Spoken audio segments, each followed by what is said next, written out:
Hey gals and guys, this is Michael Ferrari of Cinema to Meep. Welcome to episode 56 of the Retro Movie Love Podcast.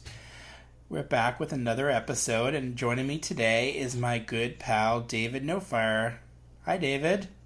Hi, Michael. Hi, everybody. It's good to be back. Yeah, happy to have you back on the podcast and talking some movies today. We're going to go for something very summery since it's August. It's hot. It's wet. It's summer.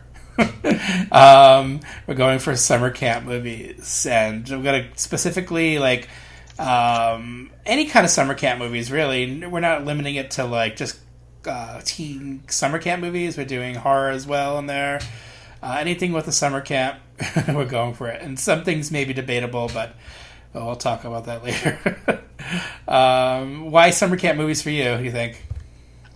I think summer camp movies are just so much fun, especially the horror ones. I think looking back on them, there aren't enough of them. Mm-hmm. I'd love to see some more of them, but we do have a handful of ones that I really like to go back to, especially my number one. And if anybody out there knows me, they know what number one is going to be. So, yeah, it's just a lot of fun. It's a nostalgic thing, but it's also just that kind of world. And the different, I just love all the different, aspects about it. Like, mm-hmm. you have the, things that are expected, like the capture the flag, all sorts of other things, and all sorts of stock characters. It's just fun to revisit. Yeah, I mean, a lot of them are similar. I mean, they show a lot of similar qualities and plot points and characters even. But I think the fun is in each film and how they kind of fall into the cliches, much like horror movies, slasher movies fall into their cliches, and the teen comedy subgenre does that as well, and having them just exploring them and just like their little eccentricities and their quirks and their characters. I always have a lot of fun rewatching these movies. So anytime it's summertime, I do like to watch. I tend to watch a lot of camp movies in general and go back to the old standards, and I'm going to be picking a lot of those today, and movies that I just kind of have a lot of replay value, and even though they might have been lambasted by critics when they first came out or dismissed as like dumb, puerile, forgettable, whatever, I don't know, they somehow stay with us for whatever reason, and we enjoy them. And what better time in summertime to talk about them? I just figured I'm going to watch them anyway this summer, so might as well just have a podcast about them. Well, I think summer camp is just such a great theme. It's one that you can go to every year. There's all sorts of stuff. I was just looking at my Facebook feed, and I saw that there was a screening of Friday the 13th Part 6, and it was in Camp Crystal Lake, and just something that really people get into and get engaged in, and it's just a lot of fun, and it's going to be that way every year. Yeah, for sure. It's like one of those things that it's not going away. It's just part of for a lot of kids, part of their childhood. It wasn't part of my childhood, unfortunately. I didn't go to summer camp. I was a city kid, so part of the reason why I'm attracted to summer camp movies because I didn't get to have that experience as a kid, and I want that experience. So this is my way of experiencing it every summer, and I like that about it. That I could experience these things through movies and scotch, which I've already started drinking already, as you can tell. All right, before we get into summer camp movies, let's talk about some of the things we've been watching recently. What have you been... I know you go to the theater quite often. You see stuff, so and maybe some retro stuff as well. So, what have you been watching? Oh, I think it's been a pretty good summer for movies this year. I've seen a lot of kind of mass release movies, and I've enjoyed several of them. Cool. Particularly Booksmart. I really liked that movie quite a bit. Awesome. Did you see that one? Yeah, my favorite movie of the summer. Yeah, that's a fun one. I enjoyed it the first time, and then the second time, it really clicked for me. Mm-hmm. So it's definitely one that I think we'll see great things from the actors and from the director Olivia Wilde. I think she did a terrific job with this movie. Yeah, I absolutely love it. I'm bonkers for that movie. Can't wait for it to come out on Blu-ray and watch it again. I just fell in love with it when I watched it. I watched it twice, and my wife also loves it. And then I listened to Olivia Wilde talk about it on a podcast, and after I listened to her talk about it, I loved it even more because a lot of her ideas and thoughts about the film were so great and genuine, and just made me appreciate it even more and her take on the material. Yeah, that was definitely one of the highlights for me, and I know that we both liked what was the Art of Self-Defense. That was a lot of fun too. Well, fun and dark. Fun maybe not the best word, but it was definitely something that I would recommend to people. So yeah, it was definitely overshadowed by a certain movie about Hollywood this summer. I don't know what the name of that. It's something about Hollywood, and I just really liked it. I thought it was really dark, really super dark. It's really like jet black, dark comedy, and I kind of like that about it. I know some people have said it's similar to Observe and Report, which I saw only one time and it wasn't that into, but I don't know. I really, for some reason, was drawn to this movie, and I just thought it was really well done and performed by all the actors. But it's definitely a very specific kind of movie and humor that may turn off people. So I can't see people flocking to it. So you'll probably end up seeing it on Blu-ray or on streaming. But Art of Self-Defense definitely gets a big thumbs up from me. So what are some of the movies that you've seen? Oh my God, recently? What haven't I seen? Yeah. Because I haven't recorded an episode in a while, I am just looking through my big list. I watched Paddleton on Netflix, Russian Doll Season 1 on Netflix, finally caught up with that, thought it was a really good show. Stranger Things Season 3, I watched that on Netflix, and I thought that was a big improvement over Season 2, which I wasn't that into. But I thought Season 3 was kind of fun, and everyone's watched Stranger Things, so you know what it's about. Did you like that season? I've seen the first season. I started the second season, and I didn't quite get into it. And I heard good things about the third, so I'm going back at the beginning, and I'm going to start up again and watch the whole thing. It's funny because I wasn't crazy about the first season, and then I gave it another rewatch on Blu-ray when it came out, and I enjoyed it more the second time. And I tried the second time. I tried going through the second season twice, but I just lost interest. But third season, I recommend it. It was fun. Also, I watched a movie called Point Blank. It was on Netflix. I was watching a lot of Netflix movies with my wife because she's reviewing some stuff for her job. Mm-hmm. And so we went to watch some Netflix movies, and Point Blank I didn't like at all. Kind of a buddy crime movie, murder mystery, that Adam Sandler thing. That's the name of it? It's called Murder Mystery? It's called Murder Mystery. Wow. So imaginative. I was kind of bored with that one, needless to say. We watched some action movies. We watched Nowhere to Run with Van Damme, Double Impact with Van Damme, and those were a lot of fun, of course. Nowhere to Run is surprisingly heartfelt. I liked it. Perfect Weapon with Jeff Speakman. Mm-hmm. That was fun. Finally caught up with Rocket Man, the Elton John movie. Sure. And that was good. Like I thought it was a little better than Bohemian Rhapsody, but honestly, I thought Bohemian Rhapsody was pretty overrated. And Rocket Man I thought was like a decent movie.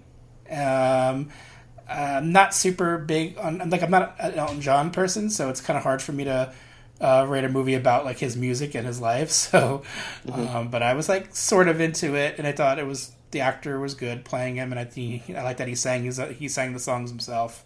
But the storytelling wise, that it was a bit conventional for a biopic movie. Nothing we haven't seen before. I think some of the structure was interesting. They were trying to go for a little bit of a all that jazz kind of thing, but not quite as good as that movie. But what is really? Speaking of all that jazz, I started watching the Fosse Verdon thing on FX now that it's on Hulu. Since I don't have cable, I just watch things when they pop up on Hulu. That was on there. Just started watching that one. Glow season 3 just came out. I watched the first episode of that. Beverly Hills 90210. Watched that. The first episode of the new series. I thought actually that was kind of fun. And then going back a little bit, Annabelle Comes Home. I did a double feature of Annabelle Comes Home and Child's Play. Yes, and you liked Annabelle more, right? I liked Annabelle, surprisingly. I thought it was a decent movie, like not a great movie, certainly the best of the Annabelle movies, which are fairly forgettable movies. But I did not like Child's Play at all. This is where we disagree. I did have a good time with Child's Play. I just couldn't get into Child's Play. I just thought it was pretty dumb. Whereas the original just felt like a really fun, tightly made 90-minute horror movie, and just like done in a classic kind of way. And this one just felt like just kind of a dumbed down version of it, and for modern audiences. And it's needlessly, I don't know, grotesque in certain places. We're just trying to shock the audience, and I guess that could be fun in certain contexts. But I just thought, I don't know, it just didn't click with me at all. But then again, most remakes don't.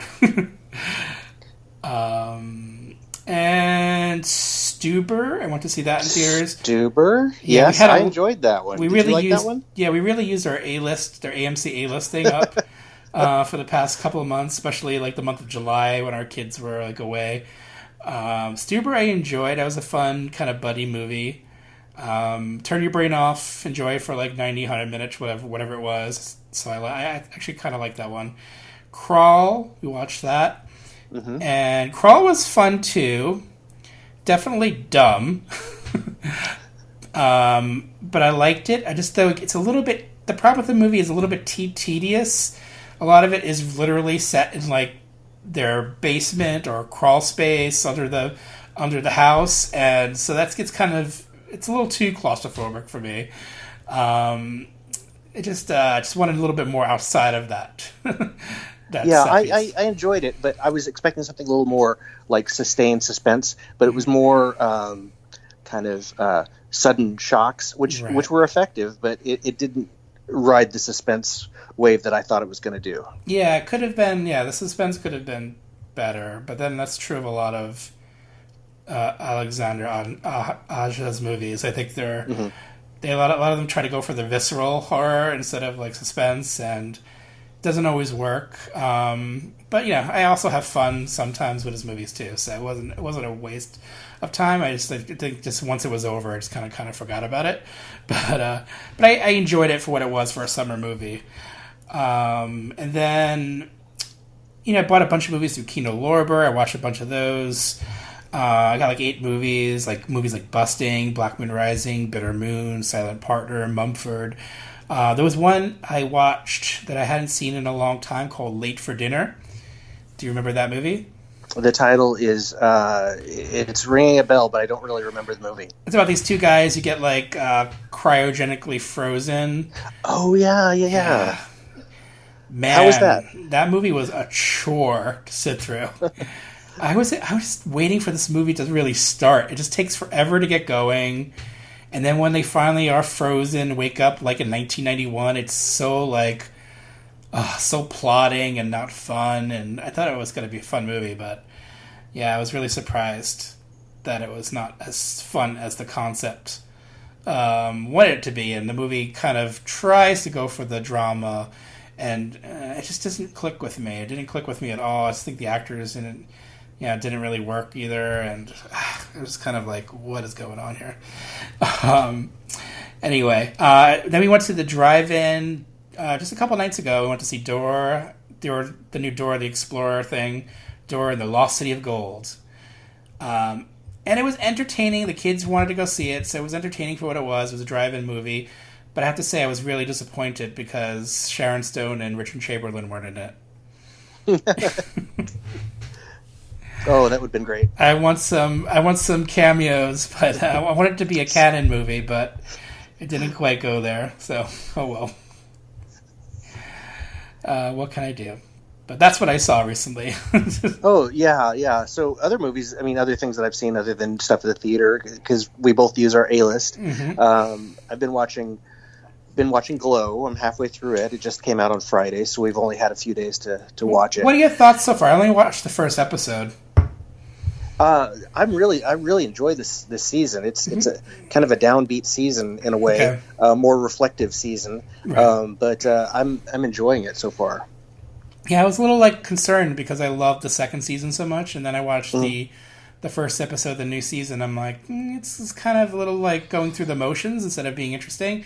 So I'm kind of hoping that it, like you said, gets a little better. It gets, if it's downbeat but reflective, that sounds like an interesting way to go too. So I'm kind of into that. So I want to see where it takes me.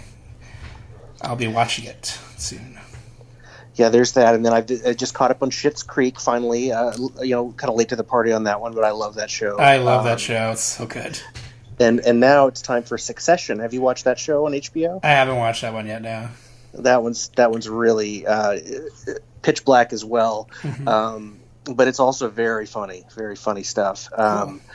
The machinations that are going on in a big media / entertainment conglomerate family. It's something. I definitely would recommend that to folks, because I don't know that a whole lot of people watched the first season, but I heard that last night when the new one came out that 1.2 million people saw it on HBO, which is encouraging, because I definitely want to keep that one around.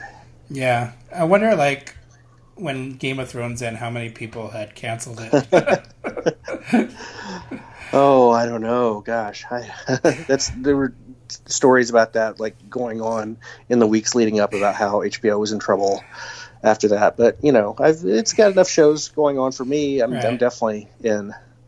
I know they're working on their spin-offs and prequels, so they'll have plenty for people in the future. Yeah. Okay. All right, so that's our recently seen. Let's get into our camp movies. Let's go camping. Let's go camping. Yeah, what are you bringing to summer camp this year? This year I'm bringing a knife, and I'm bringing a pair of tube socks, and I'm bringing a bunch of chocolate bars and a bag of rubbers to sell to all the kids. We don't say condoms. We say rubbers, like they do in the 80s. Some lubricated rubbers. Yes. I'm just gonna bring a machete, just so I could bring a machete to a machete fight, and just porno magazines. Use them as you could barter them. They'd be worth a lot of summer camp.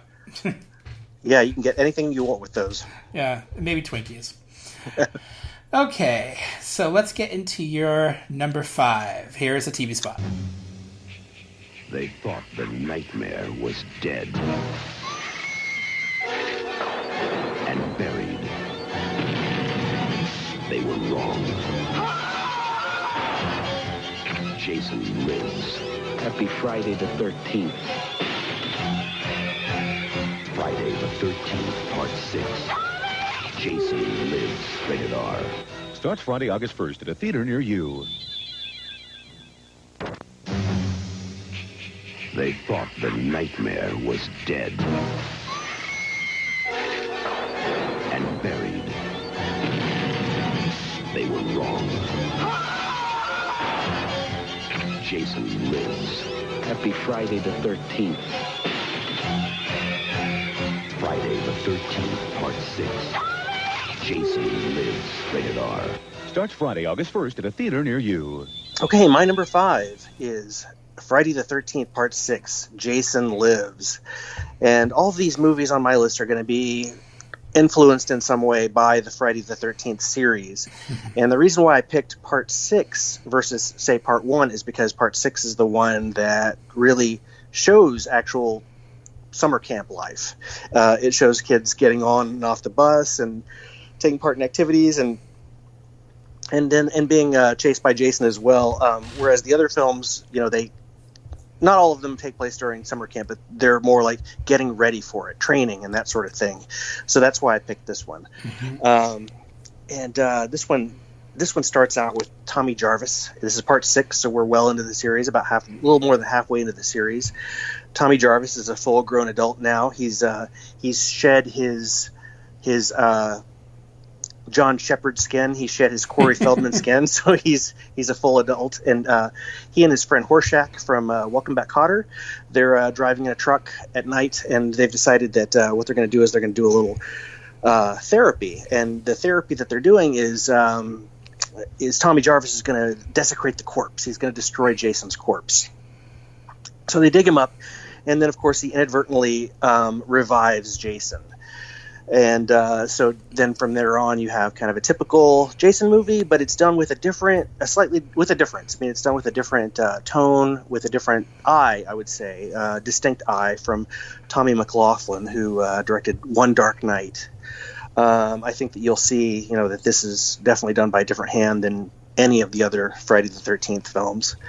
I think that the kills are pretty good, and Jason seems to be shot with a lot of care, maybe more than in some of the previous films. Some like iconic type shots of him bursting through the door and stuff like that. It's fun. It's a solid entry for me. Not my favorite, but it does have quite an appeal as far as the summer camp theme goes. What are your thoughts? Friday the 13th Part 6, I'm in love. I mean, It was so exciting to be 11 in 1986, knowing that summer I'm going to see a Friday the 13th movie.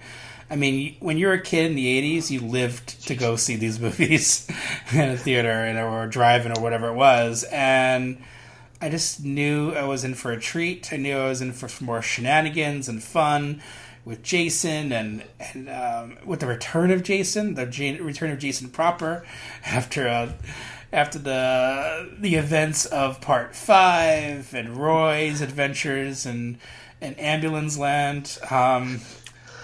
I was ready to welcome Jason back into my arms and for a romantic night by the campfire. I mean, I love Friday the 13th Part 6 Jason Lives because it gives me all those things that I want in a summer camp movie.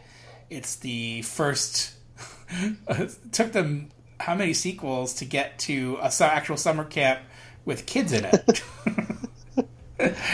Up until this point, it's been like it's been campers and counselors really, and just then counselors, counselors or like teenagers living next door. It's like not. It hasn't been the proper summer camp until this point, and although Part 6 has its look is a little bit different from the first couple of Friday the 13th, to say the least, where like the first Friday the 13th, like 1 and 2 in particular, really get that East Coast, New Jersey, Connecticut, New York State camp atmosphere so well. A lot of the sequels after that didn't really do that, right?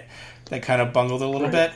And yeah, Part 6 kind of does that as well because but I think a lot of it's intentional. There's definitely Tom McLaughlin's look of the film and his atmosphere. He's going for something else. He's going for something, as he said many times before, something more gothic, something darkly funny, something a bit different from what came before. Because when you're Part 6 of a franchise or a series of films, you kind of have to mix it up, right? You can't be the same thing over and over. It gets tired. People get tired of it. Although at this point, we welcome it, of course, as fans of Friday the 13th films. We'd want that those original qualities back.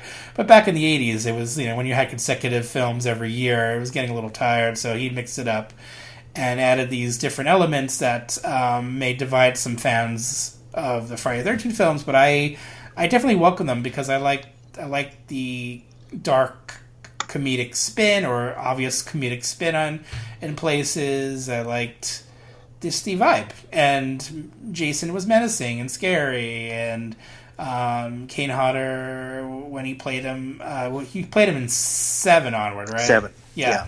Who was Jason 6? I can't remember now. C.J. Graham, I believe. C.J. Graham. Yeah. I had a whole Friday 13 podcast, and so I kind of blocked it. Like once I watched all those Friday 13 movies, I kind of like it was a lot for one podcast, but I had a lot of fun recording it. But I like I mentioned in that podcast, I used to always been a fan of this film.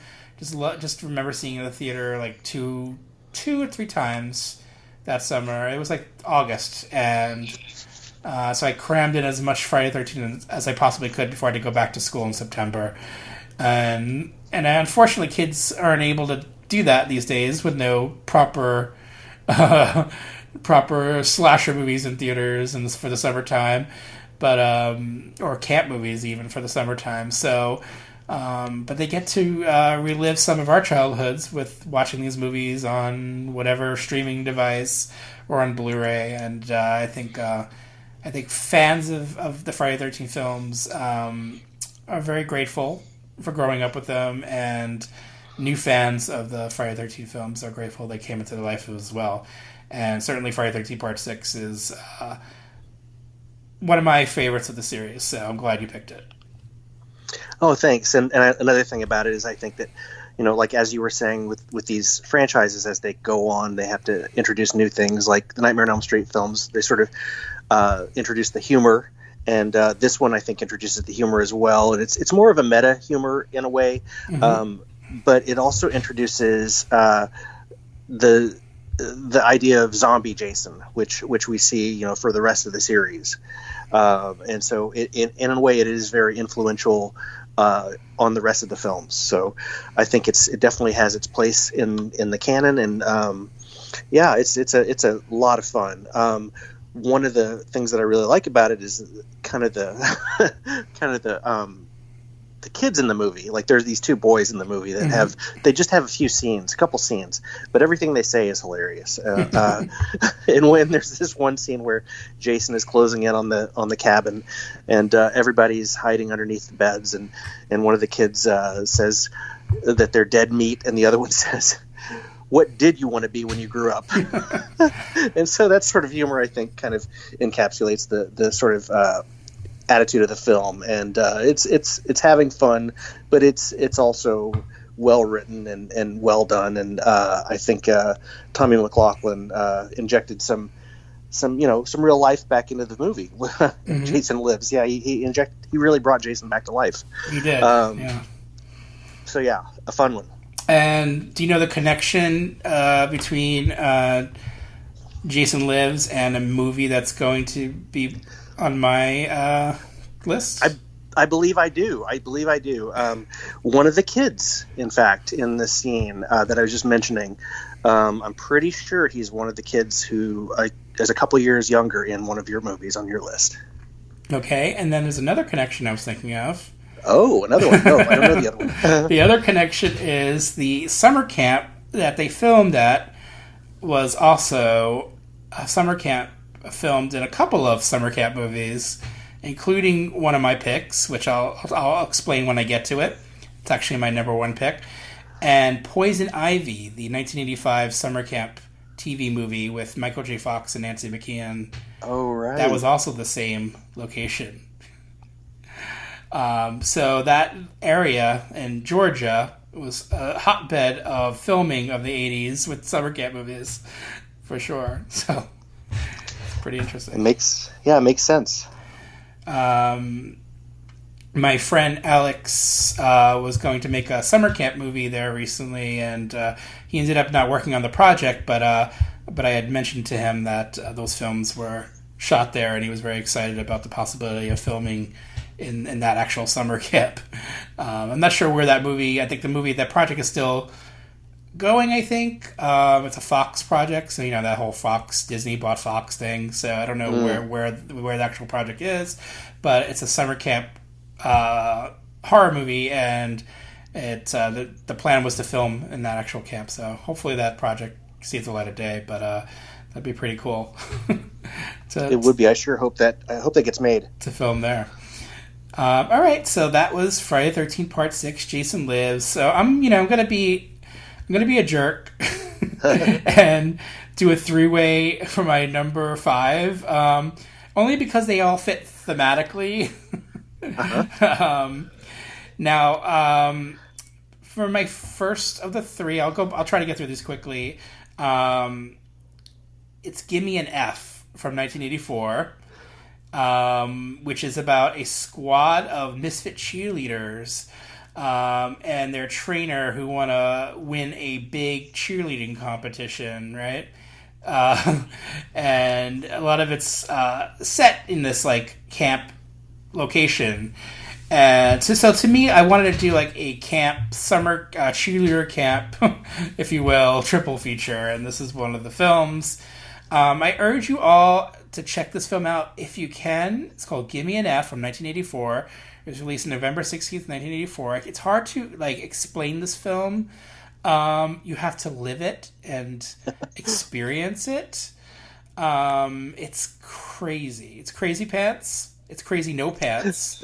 There is a scene, if you're not sold on this movie, there's a scene on the YouTube that they put up. Some smart person uploaded the scene to YouTube where the main actor in this film, who's having a very angry moment in his life, tries to exorcise those angry demons by having a dance in the shower.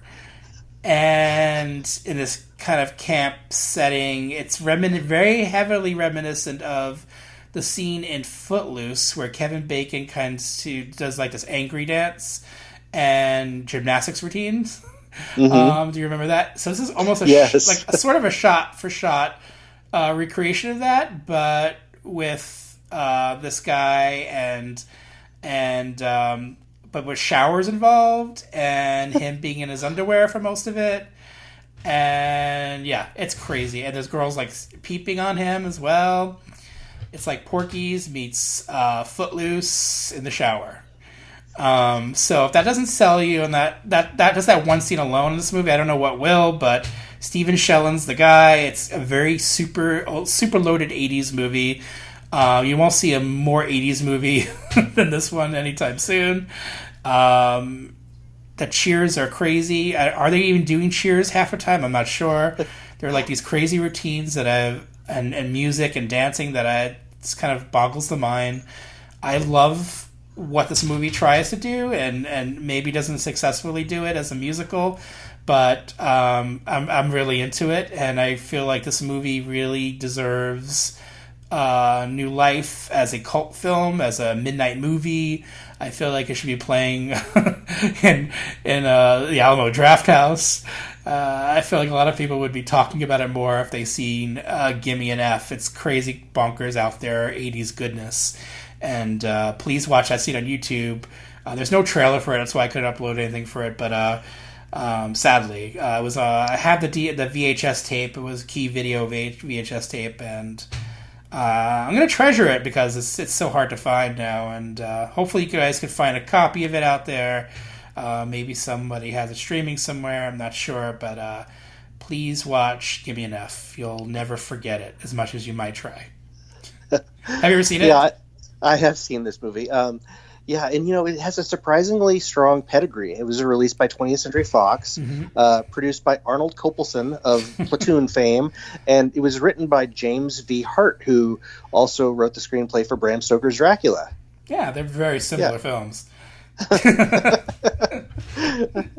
the scene that you were talking about, of course, the one in the shower, that one, that had to have been just a reshoot, and they just had to have seen the Footloose movie and decided that we have to cash in on this Footloose phenomenon and have this kind of backlit shower scene where he's dancing and he's making use of all the pipes and everything and doing all these gymnastics, doing a little break dancing. It's pretty amazing.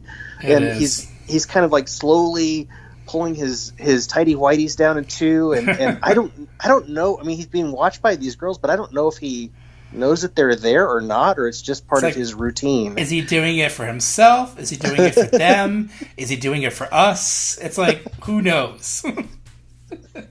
So crazy. And this is that movie you mentioned where the actor from Friday the 13th Part 6 is in it. Oh, the one I was thinking of Yes. was actually it was a different one coming up. But Oh.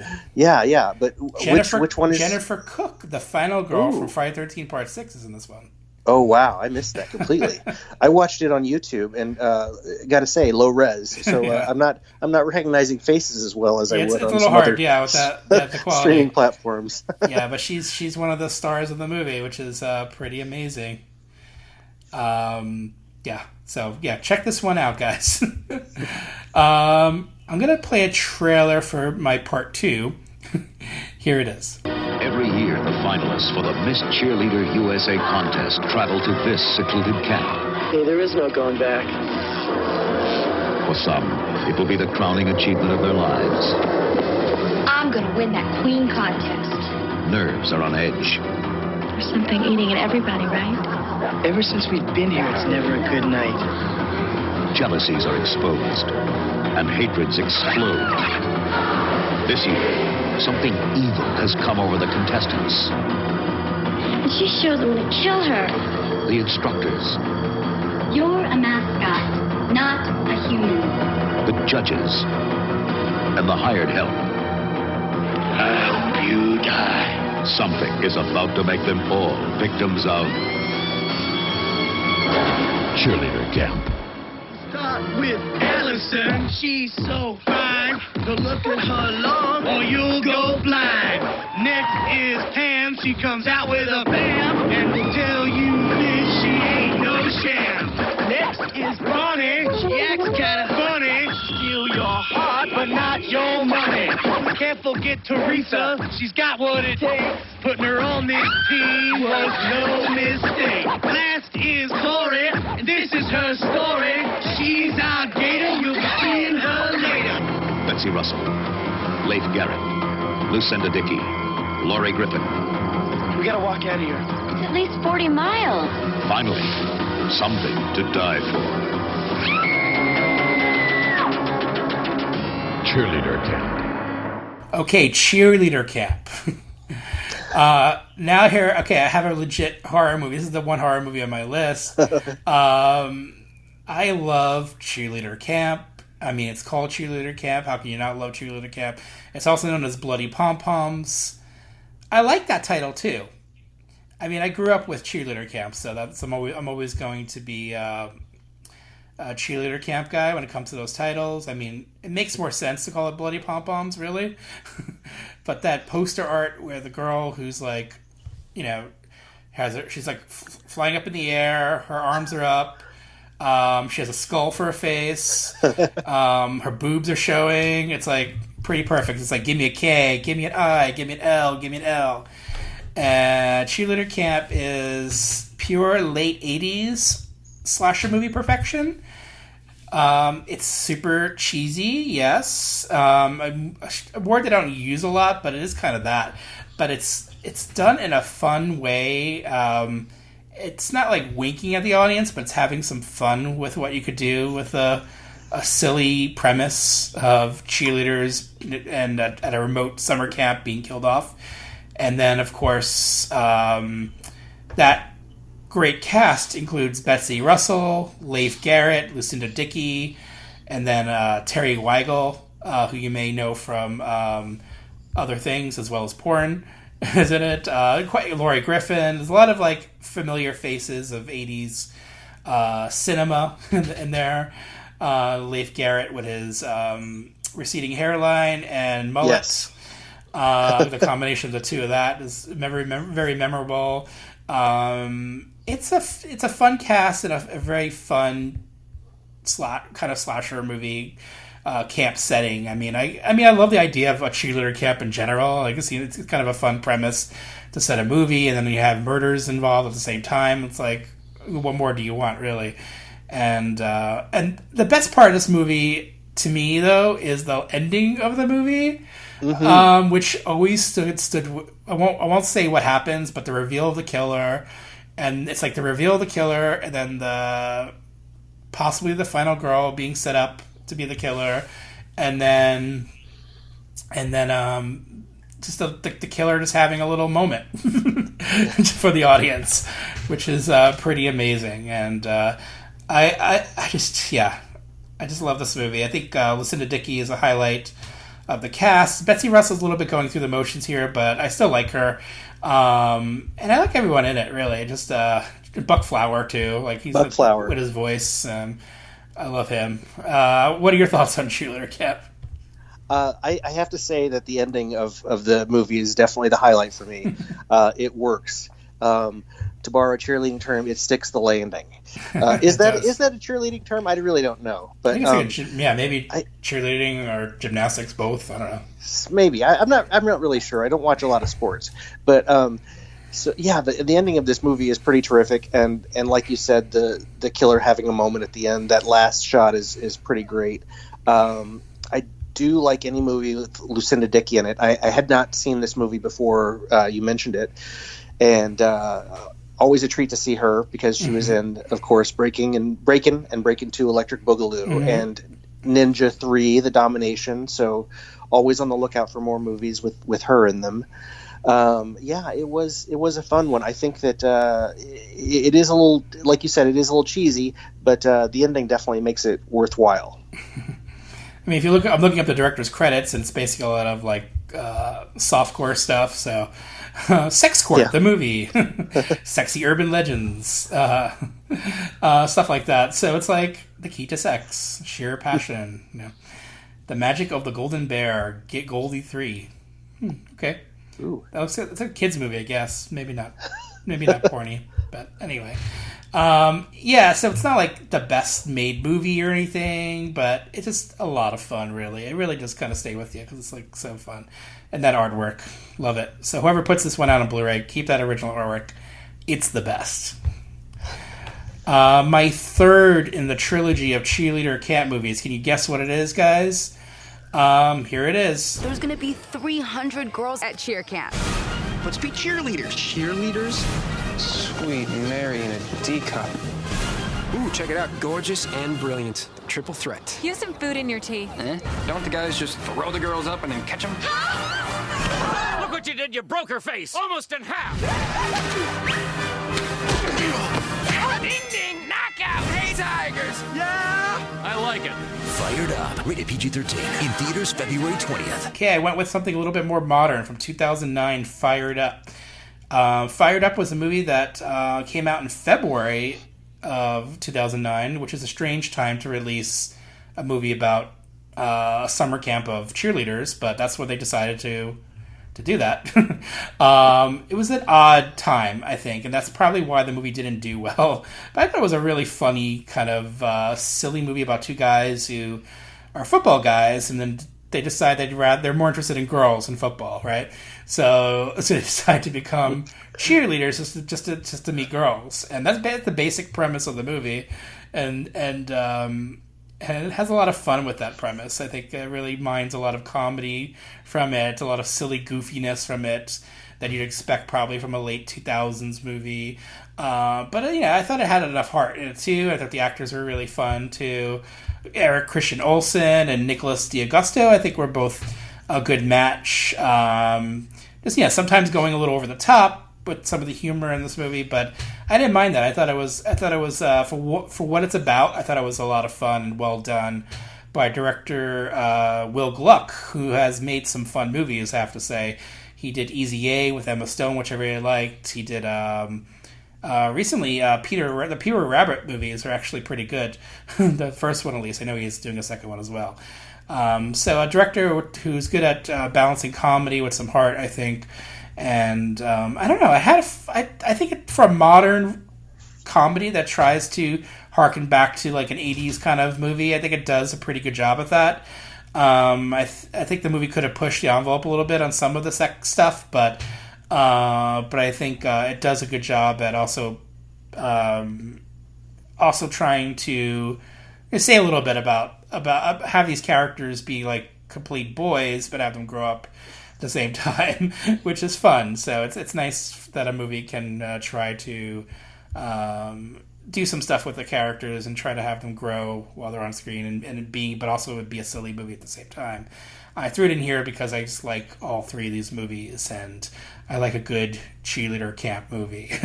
To me, it goes well with in the summer camp milieu. Have you ever seen Fired Up? I have, yeah. And I had never seen it before until you mentioned it. And so I have to say that this movie did surprise me. I wasn't expecting anything at all from it. Not to say that I thought it would be a bad movie. I just wasn't really something that I'd really thought about. Right. And the movie starts up and it just sort of immerses you very quickly in these two guys. And they're pretty obnoxious at first, and so at first I'm just like, what is this? And like a few minutes into it, you as the viewer have to kind of catch up to them because they don't really introduce with a gentle curve what these guys are like. It's just like right there from the get go. So you sort of have to catch up as the viewer. Yeah. And it was I have to say it was actually a very funny movie along the way. Some laugh out loud scenes, lots of fun. I definitely think I like this one the best of the three that you've got here on this one right here. Yeah, it surprised me too when it came out. Like me and my wife went to go see it, and we just thought like, okay, we're not expecting a whole lot, but it looked kind of funny with the TV spot or trailer that we saw, and it came out at a time, again, like February, like not expecting much from this silly little movie, but we had a lot of fun while watching it, and I think another movie that maybe time is probably kinder to. I think more people would be interested in it if they check it out, and just have some fun. Have some fun at camp, at cheerleader camp. Why not? Yes, and I really like the rat-a-tat rhythm that the two guys have between each other. It was definitely fun. Yeah, it seemed like the movie like hinges on a lot on their chemistry, the two guys. I mean, I'm going to be honest and say a lot of the female characters are not very well drawn, to say the least. It's not as woke as it is like a 2019 film. It's 10 years old, guys. But I think I hate using that word, but yeah, it really does try to set these guys on a path of of learning and through experience, and you get to see all the silliness and fun shenanigans along the way, and shenanigans is big for me with camp movies, so I need to have them. I need them. All right, those are our fives. I'm gonna read off some lists from pals of the show. From our Patreon. Thank you guys on Patreon for supporting the show. It means a lot. It afforded me a new microphone for this podcast, so thank you guys for supporting us on Patreon. For $1 per month, you could be a Patreon supporter, and you can get me new stuff like a microphone to talk to you guys with. Thank you. I appreciate it. Roberto Diaz on Patreon. His favorite summer camp movies are Wet Hot American Summer, Meatballs, Little Darlings, Sleepaway Camp, including all sequels. Ali, number one by a lot, Wet Hot American Summer. Others, The Parent Trap, the original. Camp, Friday the 13th, Indian Summer, and Little Darlings. And Leo Logan on Patreon, Addams Family Values, Camp Nowhere, and Heavyweights. Also, Jason Phelps wrote in horror-wise, the original Friday the 13th and Sleepaway Camp. Non-horror, I'd go with Meatballs and Little Darlings and Wet Hot American Summer.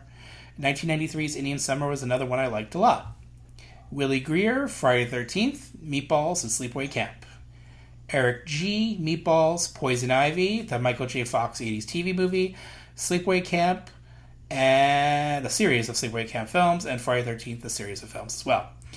And then Will R. Smith, Sleepaway Camp is my favorite summer camp movie. Thank you, Will. Thank you, everybody who wrote in your list. I'll read off more later. Here is your number 4, David. They were parked in the woods on a summer night. They had been warned not to come here. No one is safe in this place at night. For God's sake, why don't they run while they can still get away? It's almost too late. There's something moving toward them, and the nightmare is beginning. Madman, rated R. Okay, my number 4 movie is from 1981, and it is called Madman. The tagline for this movie was, "They thought they were alone." It takes place at an unnamed camp for gifted children, and just judging from the dialogue, we're mid-November here. This is not a summer camp movie. Yeah. It's a Thanksgiving camp movie, guys. It's a Thanksgiving camp movie, which I've never known was a thing, but we're gonna go with it.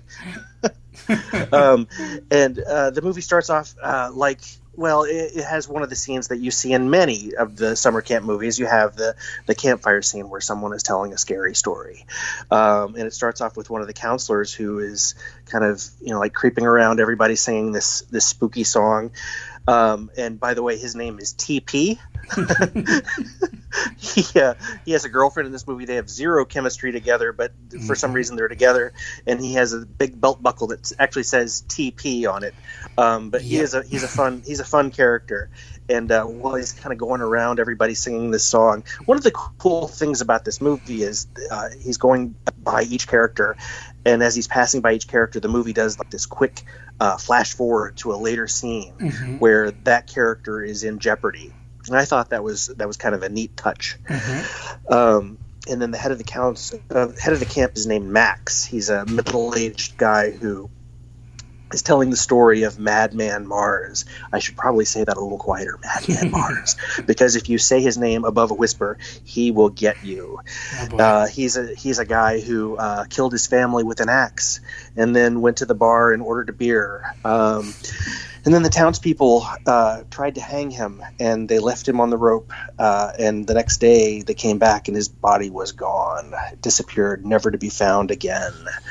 One of the counselors, whose name is Richie, he decides to tempt fate, and he yells to Madman Mars, telling him to come and get us.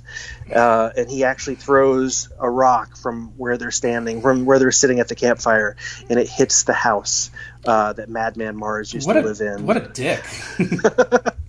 Yeah. And it's literally, the house is literally a stone's throw away, because it just cuts to the next shot and the rock hits the window, and you know that Madman Mars is gonna come and get them, and that's pretty much the rest of the movie. It's a cat and mouse stalk and slash movie with Madman Mars going after the counselors and the kids, while Richie is lost in the woods, despite the locations being right next to each other. He goes to the house, and it's literally right next to the camp, but for some reason he gets lost. And so the question is, who will survive this movie? And the only thing that really is for sure is that Richie is not going to be invited back to camp next Thanksgiving. Definitely not. This movie is a hoot. This is, of my movies on my list, I think it's the most fun to watch in a crowded theater. This is one that I showed in a double feature at the theater that I programmed for, along with the Texas Chainsaw Massacre, whenever they had the new restoration a few years back, and it was quite something to watch in a crowded theater. People were really having a good time with this one. Some of the things about it, like the stuff with TP, and of course, you know that there's this hot tub scene where TP and his girlfriend, who is actually Galen Ross from Dawn of the Dead and Creepshow, they're kind of swirling around this hot tub. Either they are or the camera is. I don't really remember, but it kind of goes on forever and ever. 15 minutes at least. Yeah. And then there's that's maybe one of the most infamous scenes. And then there's the scenes where Madman Mars, disfigured killer, is chasing everybody, and he vocalizes in several inopportune scenes, and he just goes like in random spots, and the audience was doing that as well. It was just this is definitely a crowd movie. One of the things about it was this movie was based off the urban legend of Cropsey, and the filmmakers, while they were making the film, they realized that there was another film that was already in production, and it was further along than they were, that was also based on the urban legend of Cropsey. So they decided to kind of switch gears a little bit, and we may be talking about that other movie a little bit later. but this one is definitely a low budget film, but it's one where I think that it's kind of required viewing for summer camp horror movies. I think it's definitely a cult movie now. It doesn't have quite the renown as some of the other movies on my list, but it is one that people do enjoy watching. What are your thoughts? Oh, I've always been a fan of this movie. I wouldn't say it's a great movie by any means. It's definitely It's definitely low budget and shows it. A lot of the movie really is, if you watch it, is like someone saying, "Oh, he went off into the woods. I'm gonna go find him. I'll be right back." That person gets killed. And then the next person's like, well, where'd she go? Oh, she went to look for so-and-so. He's off in the woods. Okay, I'm going to go look for her. And I'll be right back. He gets killed. And then it does that at least 4 or 5 times in a row. It's almost like a joke. It's like these characters, there's like a revolving door of like characters going to look for somebody, getting killed by Madman Mars. And then it's hilarious. But it captures like a atmosphere of the early 80s in a great way. It's so like East Coasty feeling. It was filmed on Long Island. It has that feel. It very much has that feel. It has that kind of like gritty kind of East Coast early 80s feel, and captures it really well. Yes, weird that it's November and they're at summer camp. I think a lot of that's because they had to shoot the movie in the fall because of the production issues, and of course realizing that there was another movie and all that stuff kind of held things up. So they were shooting in the fall, so they couldn't not fake that it was summer. So they had to make it more of a fall, November, Thanksgiving-y kind of thing. And it is what it is. It's just there's some problems there, but it's fun watching it. I mean, it's very memorable, and it kind of it fills me with nostalgia too while watching it. Of course, the VHS box on the video store shelf was always fun to see. I saw this one in the theater when I was a kid. Really? Wow. And it really kind of like, I just remember the sounds were like the sounds are more scary than what I was seeing on the screen in a way. Like of course it's like, to me that was very scary as a kid. But now it's like, kind of like Incredible Hulk silliness. But watching it on Blu-ray, you can really see things that you couldn't see before in VHS, like his Madman's. I just could not like get my eyes off his feet at every shot of this movie. Like anytime he shows up, you look at his feet and they're like, it's kind of like a little bit like Incredible Hulk busting through his shoes looking. It's weird. I'm not sure what they were trying to say with like Madman Mars and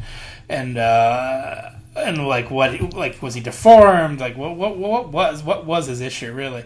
But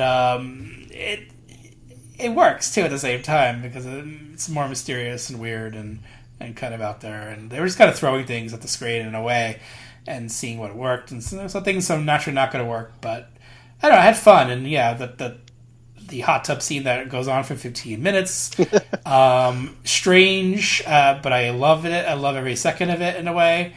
I like the overhead shot of the characters laying down by the fireplace with the bizarre dialogue that they're spouting off. Yes, I know. I guess they're getting high. That's the idea, right? But it's kind of out there. It seems like out of another movie. Like they're trying to almost be artful about it. There's like things in this movie where they're trying to go for art, and then all the kind of weird and inane things that happen at the same time. And it's just like it is kind of out there. It really is out there, and I'm definitely a fan of this one, and I enjoy it every time I watch it. But I think I would more enjoy it on a big screen again. I think that's really the best place, like you said, for this movie. Watch it with a bunch of people. You can laugh at it. You can. You're not going to get scared by it, so just enjoy it with friends. I think is a great way to go. Yeah, and I have to say that the end theme song is pretty memorable and fun. It's not like my top theme song for a horror movie set in camp. We'll get to that later, but it's very memorable, and I do like the way that the movie kind of like tries to shock you with the title card coming up and then going into this song. Mm-hmm.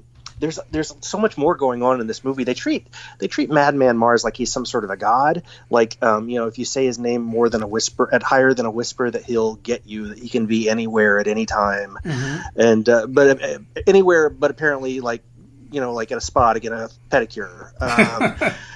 Totally. But there's so much stuff going on in this movie.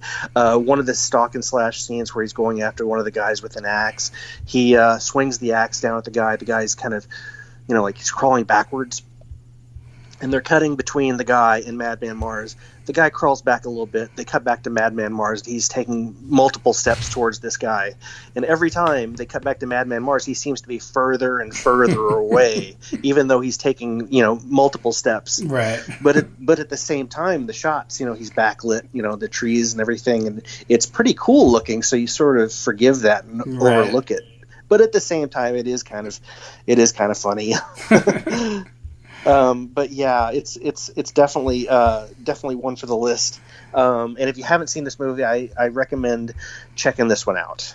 For sure. It's definitely worth it. And see with a few friends. It's fun. All right. So my number 4 is an eternal classic of the summer camp comedy genre. Like, when people think summer camp movies, they think of this movie immediately. Here it is. This summer, return to a real hot spot. I know a place where the 4 of us can go and meet new people, breathe fresh air, enjoy water sports, fall in love. I love you. Bring the kids. Come back. The insanity continues. Meatballs Part 2, rated PG. Now playing at a theater near you. Okay, I was kidding. Meatballs Part 2. I didn't go for Meatballs. I went for Meatballs Part 2. Why Meatballs Part 2? Well, because I like Meatballs Part 2 more than Meatballs Part 1. Is that crazy? Yeah, probably. And should I get punished for it? I don't know. It's up to you to decide that. But I don't know. I like this movie a lot. It's like, to me, it's like the epitome of silly 80s summer camp movie. Like pure summer camp movie. It's not doing the spoof thing yet. It's just being quite over the top and ridiculous and throwing things at you when it can, airplane style almost, and having fun with it. And so it is kind of spoofy, I guess, in its own way. But it just feels like 1984 to me. This movie. It really goes for it with the comedy, and then it has like a bunch of good people in it. I mean, Richard Mulligan is the coach. You have Kim Richards as the camper who has never seen a pinky before, as it's explained. You have the object of her affection, John Mengati, who plays Flash Carducci, who's like, in every like 80s thing of this time period, there was always like the wise guy from Brooklyn or New York or New Jersey, and this is the role to a lot of these movies, and this was the character in this one. Flash, everyone loves Flash, right? You fear Flash, but then you gotta fall in love with Flash at the same time. And Kim Richards' character, of course, is into him, and he proves to be trouble for like the higher ups of the camp, but then but Richard Mulligan knows to use him for boxing, and that of course leads to some funny shenanigans later in the film. Archie Hahn is one of the camp counselors, and then you have Ralph Seymour, who was in a couple of slasher movies. He was in Just Before Dawn and Killer Party.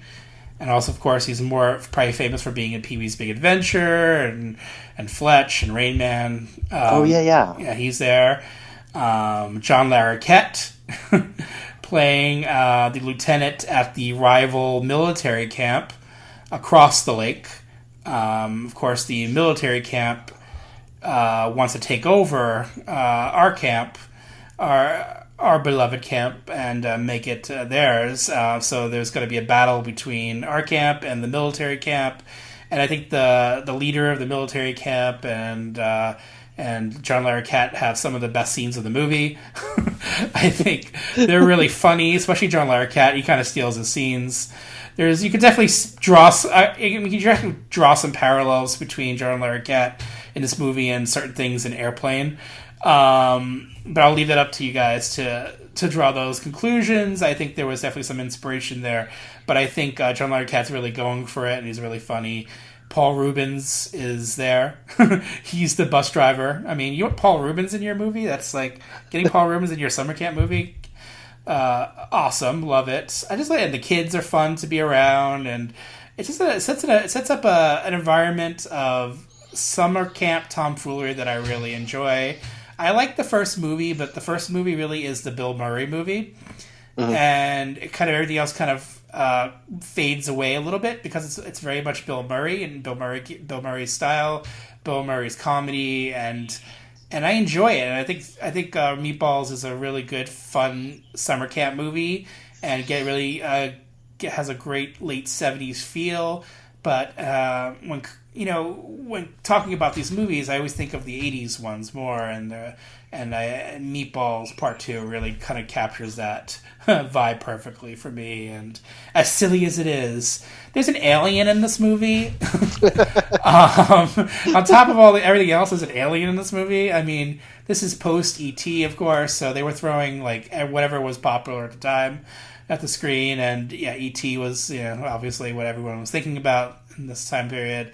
So yeah, there's an alien who's like E.T. like. So, and I think it's kind of well done in its tacky way, and I'm kind of into that character and its silliness, and a lot of like the stuff that happens with the alien kind of pays off in the last act of the movie, which is a sports setting. It's a boxing match, and so it has those cliches too of the sports stuff of the '80s movie. So it has everything I want in a kind of an silly '80s movie, and the artwork is great. It was definitely the inspiration for another teen comedy classic that came later. If you look at the artwork, so I'll point it out when I get to that movie. But yeah, always been a fan. How about you? Oh, definitely been a fan. Yeah, Archie Hahn, I believe he did the voice for the alien as well, so another credit for him. Yeah, the funny thing about this movie for me, watching it again, is it's got a lot of characters who are mugging like hard. Some of the supporting actors are really mugging, and they're really going for it, like you said. But it's like a lot of it is very old school comedy. Like it could have been done from the Catskills, which is sort of the the genesis of the summer camp. Right. But then it also has this bizarre alien stuff, which doesn't really fit, but it works. I mean, it doesn't really. I mean, when I say it doesn't really fit, I mean you don't expect it with all the other types of comedy, but it definitely works, and it's one of my favorite things about it. I do really like this movie, and like you said, it's got a great cast. John Larroquette, he is definitely reminding me of not his character. I mean, the characters are dissimilar, but he's reminding me of his role in Stripes a lot in this one, because it's sort of a military setting, and he's at a military camp, I just think this is definitely a good one, I'm glad you picked it. I like that it's breezy. It's like 80 something minutes. It goes by really fast. It's it's a lot of fun. When people say Meatballs Part 2, where's Bill Murray? I mean, this was actually filmed as another movie. This wasn't filmed to be a Meatballs movie, and I think people might know that by now. They just slapped on the title Meatballs Part 2, but it works for what it is, and I think it really delivers the teen comedy goods for me at a summer camp setting. And of course, this movie has a horror slasher connection. Ken Wiederhorn, the director, before this movie, or around this time, he was making horror films, right? He was still making horror films during this period. This was his lone non-horror film in the 80s. He had previously made a teen comedy with King Frat, which was, of course, a Animal House kind of style movie. Now he's doing a summer camp movie in '84. He did Eyes of a Stranger, that early '80s slasher movie, which I like a lot. He did Return of the Dead Part 2 and Shockwaves. So he had mostly known for horror, and but I like some of his other things as well. Okay, Meatballs Part 2. I love you. not afraid to say it. All right, I'm gonna read off. Before I do that, I'm just gonna some other camp movies that I never got to. Bless the Beast and the Children from 1971. Boggy Creek 2 and the Legend Continues. Ooh. Camp Cucamonga from 1990 with what's her name? Jennifer Aniston. Camp Nowhere. Ernest Goes to Camp. Gorp, which I actually watched. And Gorp is quite a movie. If you haven't seen Gorp, it's quite loud and obnoxious. And it stars Dennis Quaid in an early role. It's fun for if you really have to like summer camp movies though. It's like it might test your patience. The First Turn On, Happy Campers from 2001, which I rewatched, and I like. It's kind of out there though. It's just a little out there. Heavyweights. Of course, you have Meatballs 1, Meatballs 3, Summer Job, which really isn't a summer camp movie. Meatballs 4, Oddballs. You have the Parent Trap movies from 61 to 68. You have Party Camp, Poison Ivy, from 1985, which I actually liked when it first aired. I definitely watched it when it first aired on NBC. But, I rewatched it on VHS and not as much in love with it. I thought I would like it more, but time hasn't been as kind to me for it. But I definitely recognize and appreciate it for what it is. Seven Freckles from 1978, rare one there. I guess if you want to consider Space Camp a summer camp movie, it is a summer camp, right? But that's Space Camp. Summer Camp from 1979. Summer Camp Nightmare from 1987, which I tried rewatching, and that's a strange one. I haven't finished it yet, so I gotta go back to it. Just didn't have time to finish that one off, but maybe I will. Penelope Spheres has directed it, I think. She co-directed it. Twisted Nightmare was a summer camp slasher movie. I believe was shot on the set of a Friday the 13th movie, if I'm not mistaken. Oh, wow. I think it was used one of those sets. And then When Nature Calls from 1985. And I guess camp-adjacent movies, Adam's Family Values. It has some camp stuff in it. Another Thanksgiving camp movie. And A Simple Favor from 2018. That comedic thriller has pivotal summer camp stuff in it. And then, of course, that's it. That I wrote down, at least.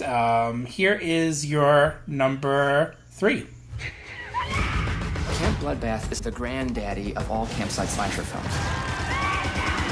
Hey, do you guys know the way to Camp Bluefinch? So, we're in the movie. How do we get out of here? Movies like this end when the final girl kills the bad guy.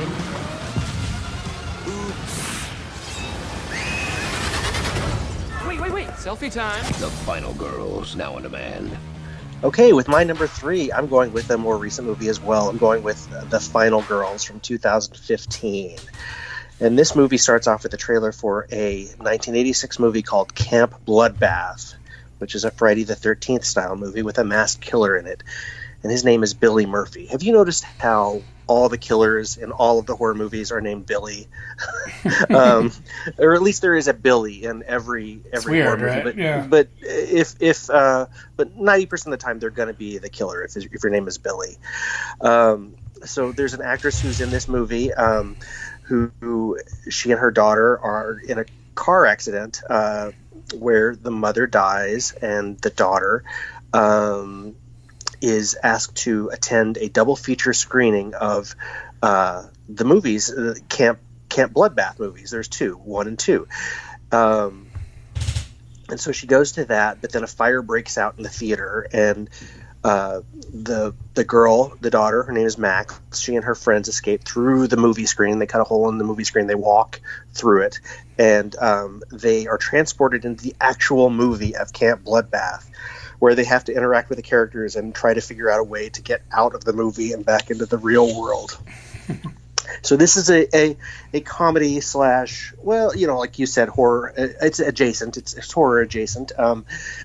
It's part Groundhog Day because they go in and they realize that every 92 minutes a van comes by with the counselors that are coming in. The movie's starting again. So they understand that they can get back into the movie, and it's kind of really, it's like a reverse Purple Rose of Cairo, where instead of the main character coming out of off the movie screen and into the real world, the viewers go into the movie itself. And in so doing, the movie is going to be very meta because they have to sort of navigate this world where, it's a camp movie, but it also is a horror movie, and it's got the tropes of the horror movie, like the sex gets you killed trope, and they're trying to survive the movie, and they're trying to survive Billy Murphy, but at the same time Max is getting to see her mother again, who has died, but this time her mother is the character that she played in the movie Camp Bloodbath. So it's kind of it's a very bittersweet kind of situation there, and Max tries to save her mother within the confines of the film. I'm not super into meta horror movies, but this one is done in a fun way. There's a guy in the movie who persuades Max to go to the screening.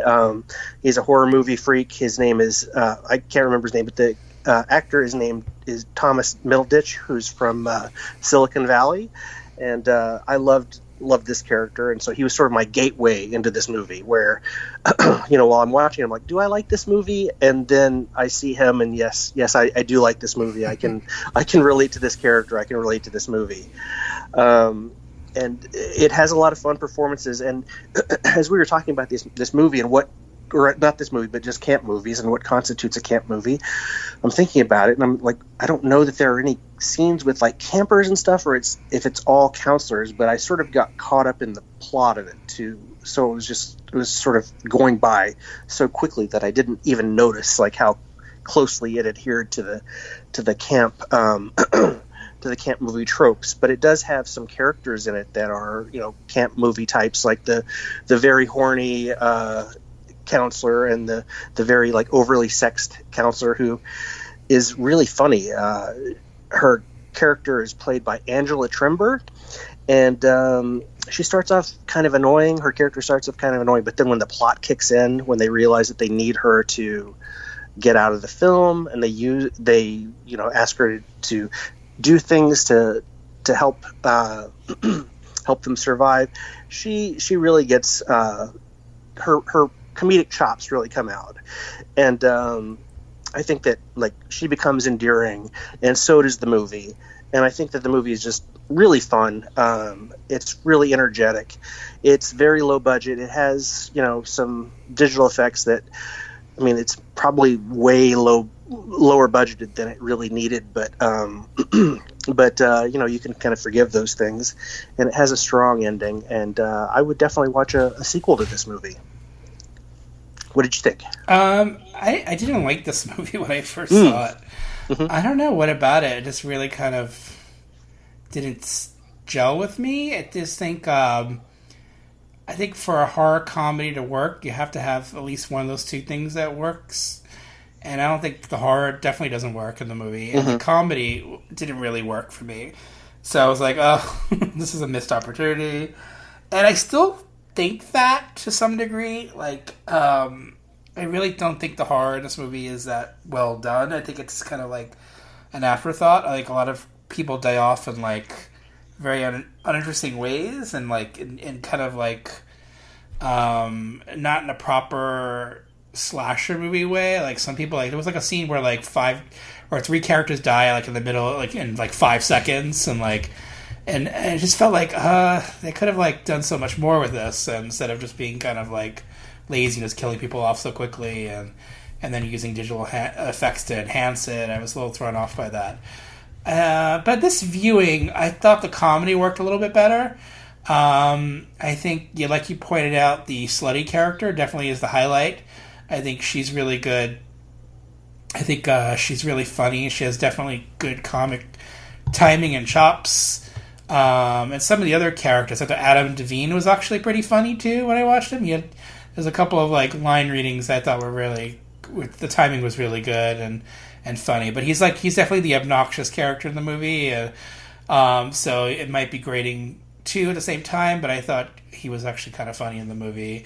I just don't know if I buy the whole drama of the movie as much, which kind of like the movie hinges on too at the same time, with the mother and the daughter. And I don't know, I wanted to like that stuff more, but I don't know if like Malin Ackerman is a actress that I find particularly sympathetic.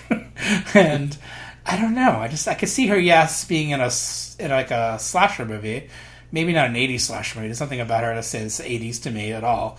But yeah, she's just kind of, she's playing a flighty actress who dies, and then she's in a slasher movie, right? So yeah, maybe she's well cast for that, but I don't know. I just didn't find the connection between the mother and daughter to be all that good. It relies heavily on music to bring out the emotion, and a lot of what doesn't work about me is the movie hinges on the music a lot to really do that, and it doesn't really, the drama, I don't feel like the drama's earned especially. So I like the songs in it, of course. I mean, Betty Davis Eyes is a great song. There's a lot of emotion in that song, and it says a lot, with Kim Carnes' singing style and the lyrics.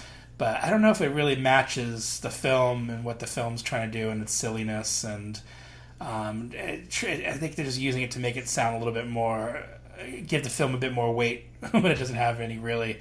So I wanted to like it. I really do want to like this movie. It just doesn't quite gel for me. The idea, I think, is really good. I think the idea of characters going into a slasher movie is great. And I think there's a lot to mine from that, really.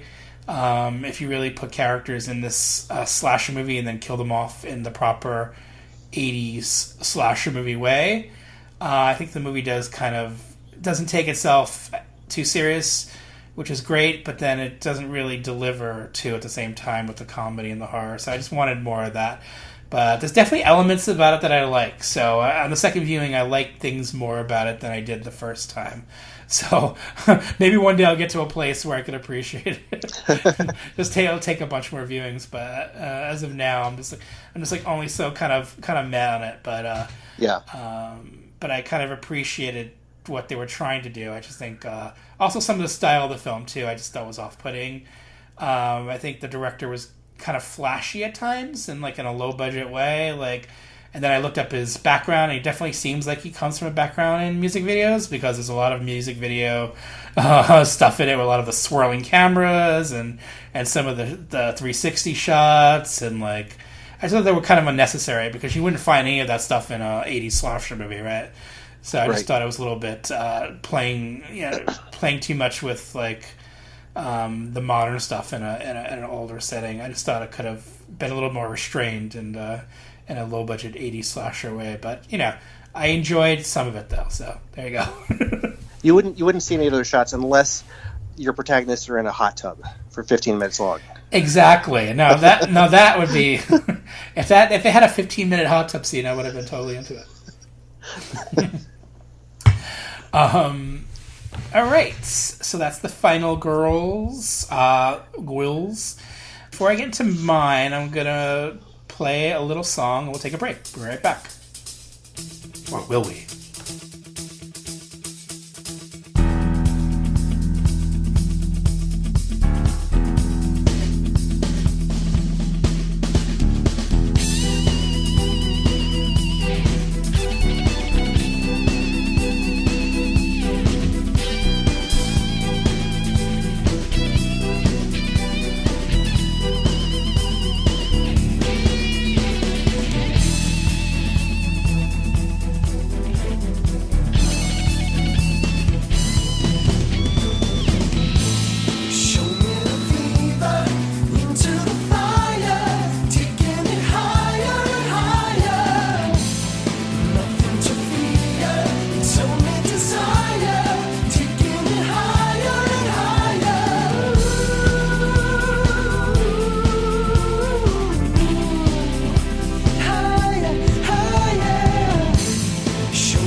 Okay, we're back. I hope you enjoyed that. I hope we actually did return. And are you still with me, David? I am. All right. Did you go off into the woods looking for someone? Well, I might have, but I'm back. Okay, good. All right, here is my number 3. From Touchstone Pictures, they're 8 lifelong friends who are going back to summer camp. Let the games begin. Going back to forget their worries. You rich? Not even close. Too bad. You've gotten kind of sexy. But what started as fun and games became a week they'd never forget. I hope I didn't offend any of you. No. Who said that? Indian Summer, rated PG-13. Okay, I went with a sentimental one with number 3. I went with Indian Summer from 1993, April 23rd, 1993. I saw this movie when it came out in the theater and immediately kind of fell in love with its cozy, warm charm. And it's a Touchstone Pictures release, and you know how much I love Touchstone Pictures. It's about a summer camp, about people who are invited to a summer camp of their youth because to them it represents one of the best times of their life. So what better way to celebrate a summer camp movie by having a nostalgic summer camp movie in there. I love this movie. I really think it's really well done, directed and written by Mike Binder.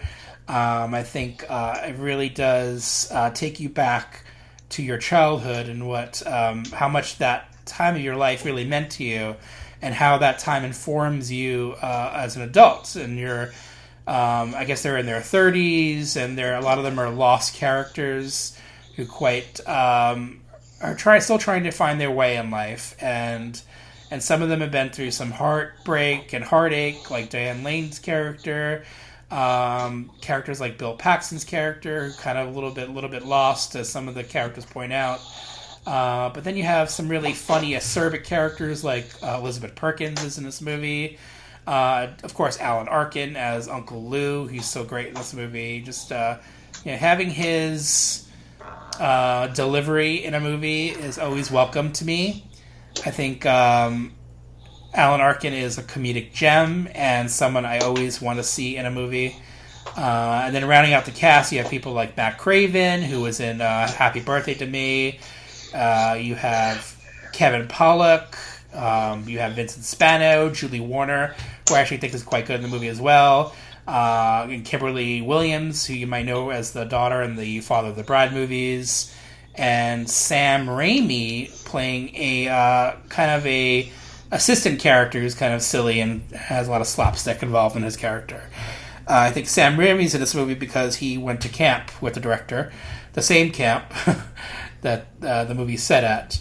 And I kind of like that it really is about the nostalgia of being at camp. And it's kind of pure in that sense that it really is about going back to where things kind of started for you. And it's like a big chill kind of movie where characters have a reunion of sorts, and then kind of like see where they are in their lives, and then how that weekend might change for them, and how things might progress or not. And I like seeing those kinds of movies. I like a good ensemble cast. I think this is a very good ensemble cast, and I like seeing the camp itself. It was very campy.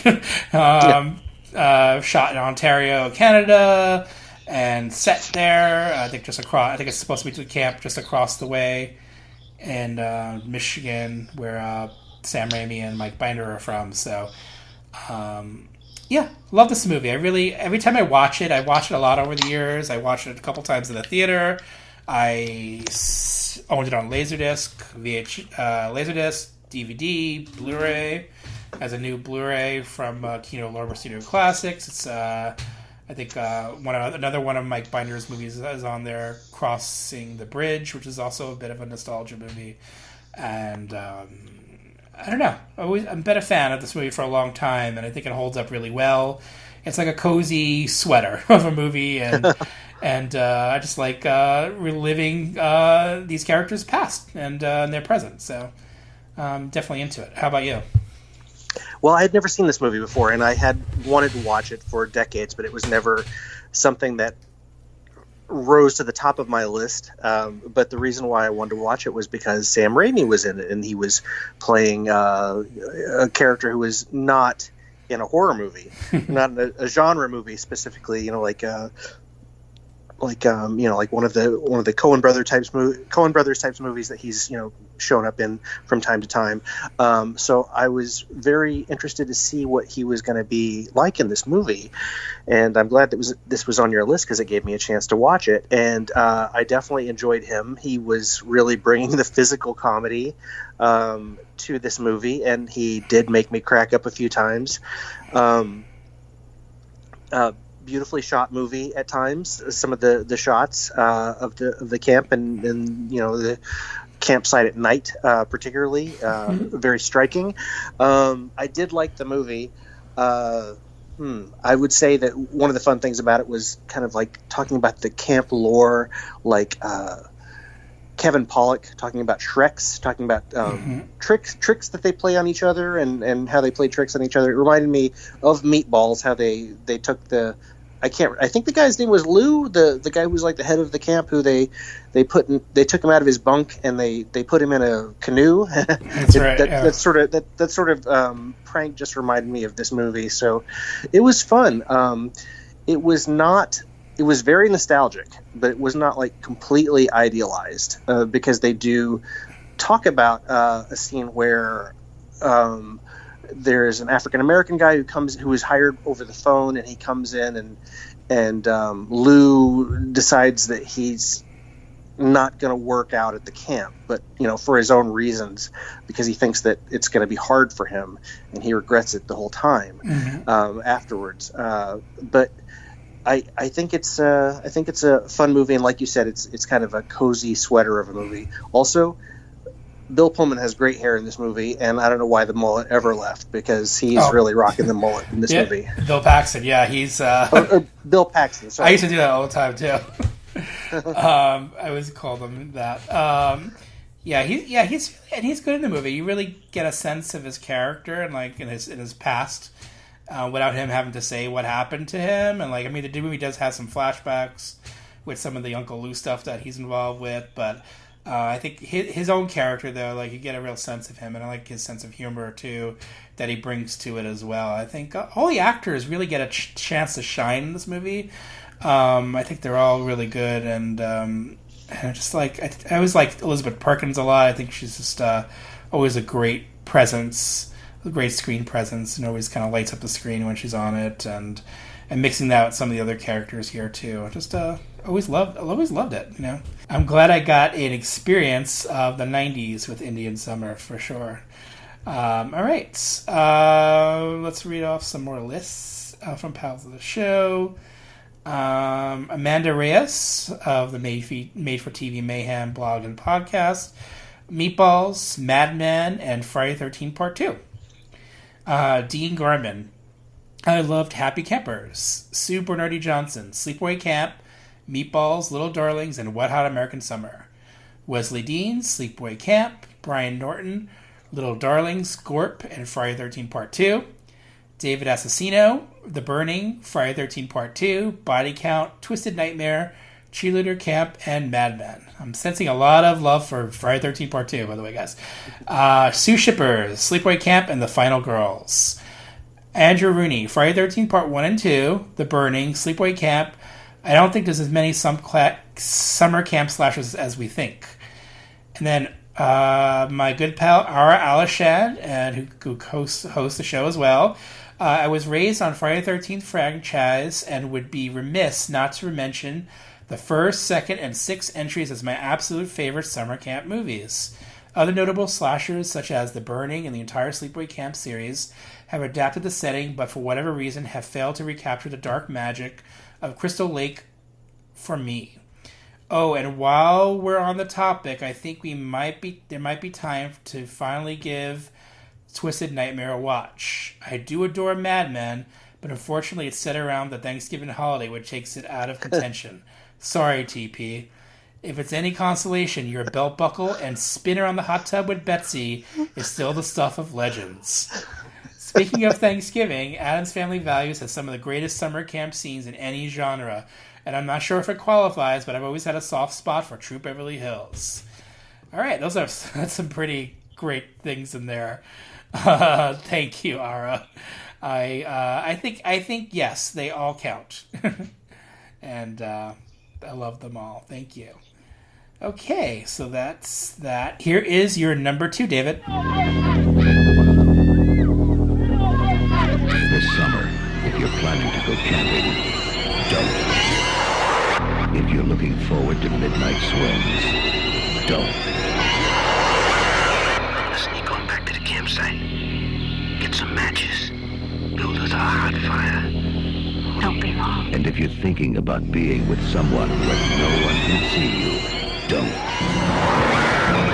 Because this summer, a legend of terror isn't just a campfire story anymore. They say he smashed his way through the bunk room door, just a mass of flames. Burned alive, cried out, "I will return! I will have my revenge!" He lives on whatever he can catch. Right now, he's out there, watching, waiting. Who's there? What happened one summer 5 years ago is about to happen again, and again, and again.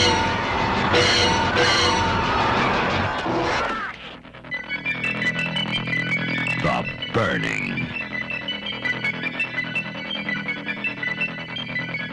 Okay, my number 2 comes from 1981, and it is that other film that is about the Cropsey legend. It is called The Burning. And the tagline from this movie was, "What happened one summer 5 years ago is about to happen again, and again, and again." It starts off at Camp Blackfoot, where it follows the typical slasher movie template to a T, with a prank that goes horribly wrong. A group of boys put a skull that has worms in it, and also candles in the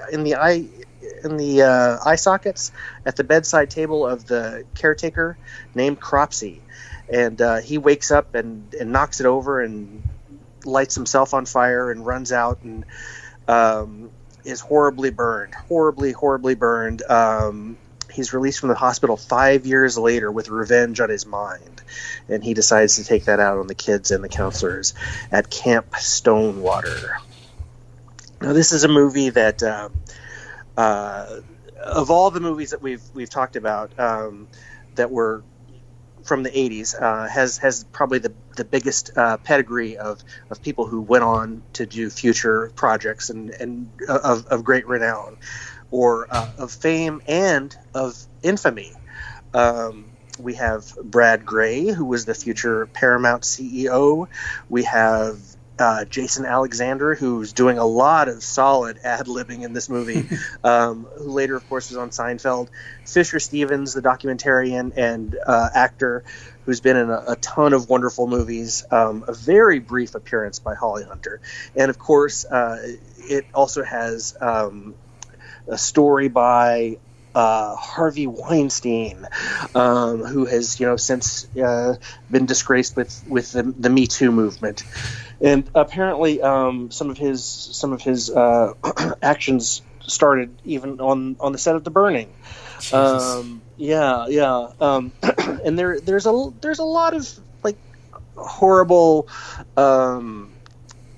toxic behavior from males in this movie, but it isn't normalized. It isn't something that people can really walk away from and say, oh, that's what, something that's to be looked up at. But there is definitely some disturbing stuff in this movie.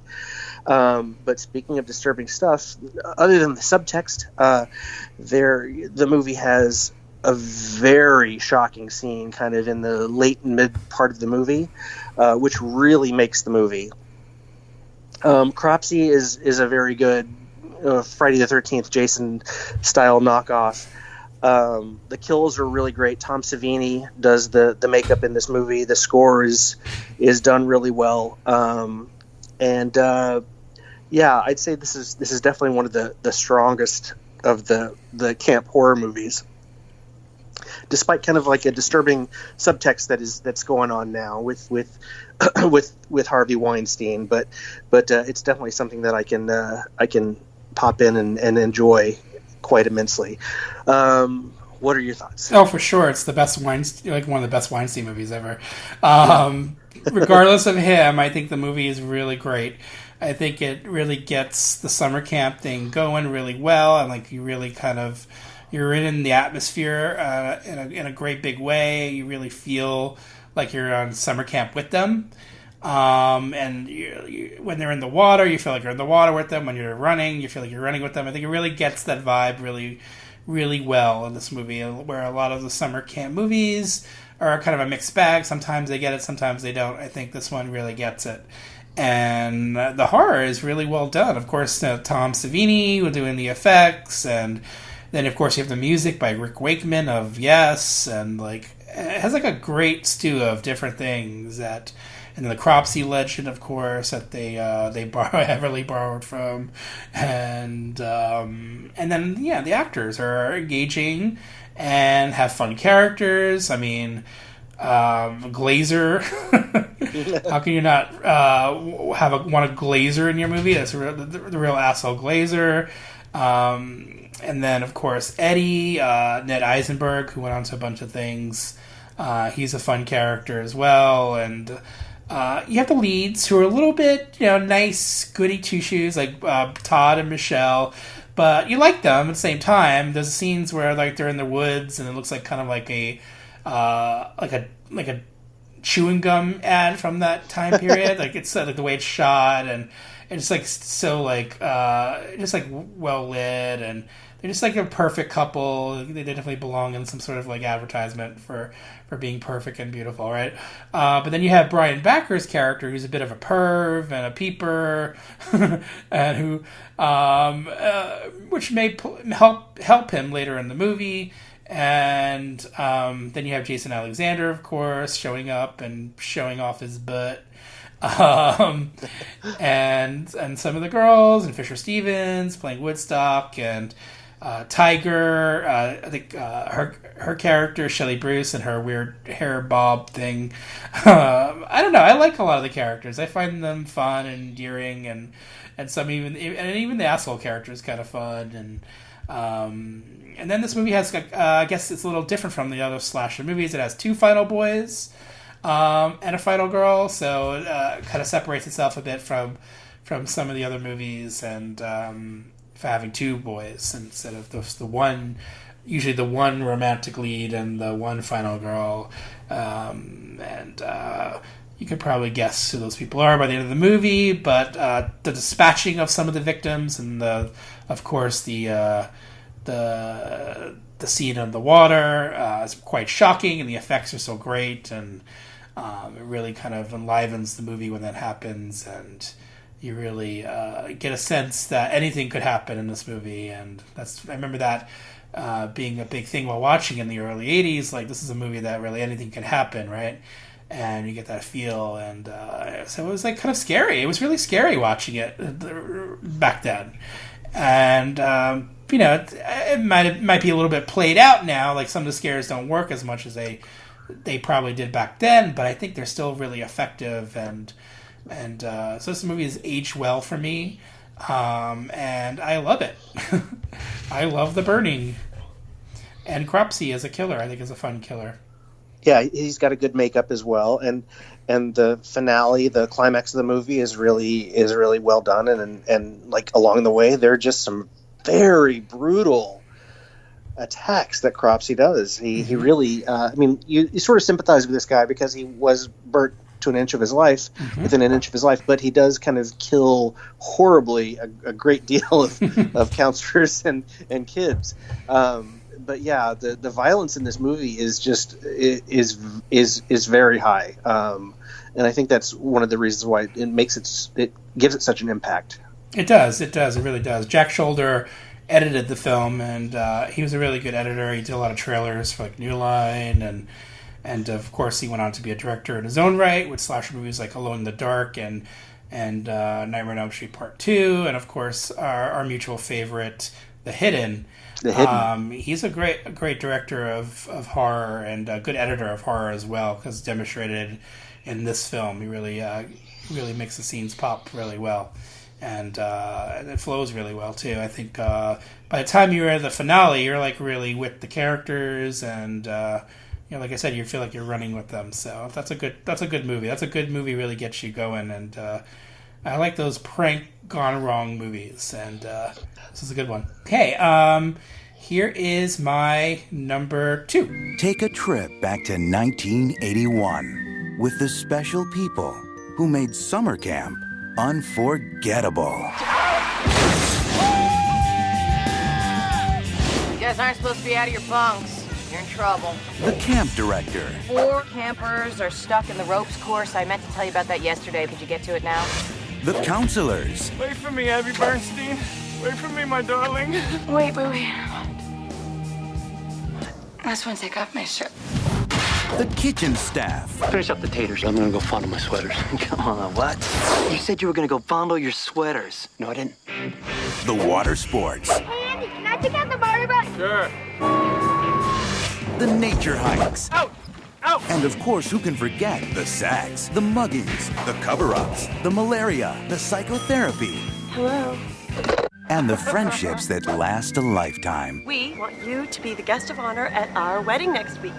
From USA Films and creators of TV's The State. A renegade piece of Skylab heading right for the camp. Oh my God. It could kill us all. Janine Garofalo, David Hyde Pierce, Paul Rudd, Christopher Maloney, and Molly Shannon. Andy, have you seen my swimming buddy? I was busy. It's your job to make sure kids don't drown. Where are we going? To a big secret pizza party? Wet, hot American summer.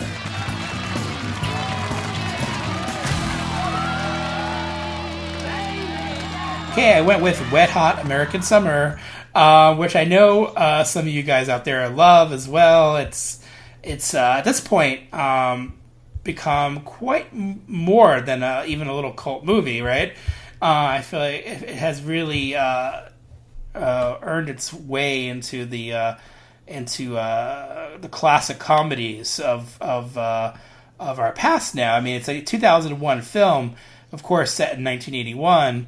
But I think a lot of people consider this one to be now a new classic of comedy, and of course, it's launched a sequel and a prequel on Netflix.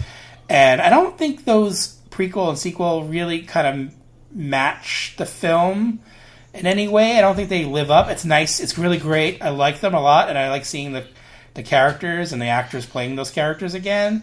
But I think what the movie really does, like, you really kind of fall in love with the characters in this movie. And even though the movie is so silly and out there and bizarre at times, I think the actors really bring it, every single one of them, and make the comedy really work. And of course, when you have a movie with Janine Garofalo and Paul Rudd and Michael Showalter and Christopher Maloney and Molly Shannon and Ken Marino, so many funny people. Michael Ian Black's in this movie. Zach Orth was funny in this movie. David Hyde Pierce was funny in this movie.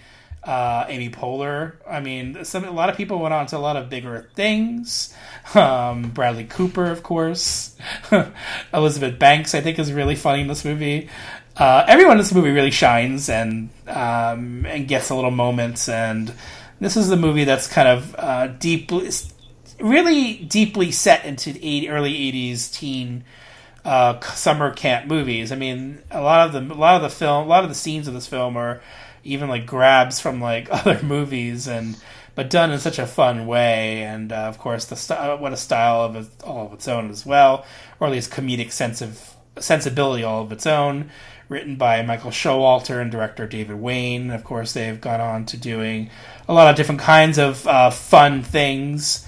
But to me, Wet Hot American Summer is like the best of their work, because it really takes that subgenre of summer camp and then mixes it with their brand of comedy really well.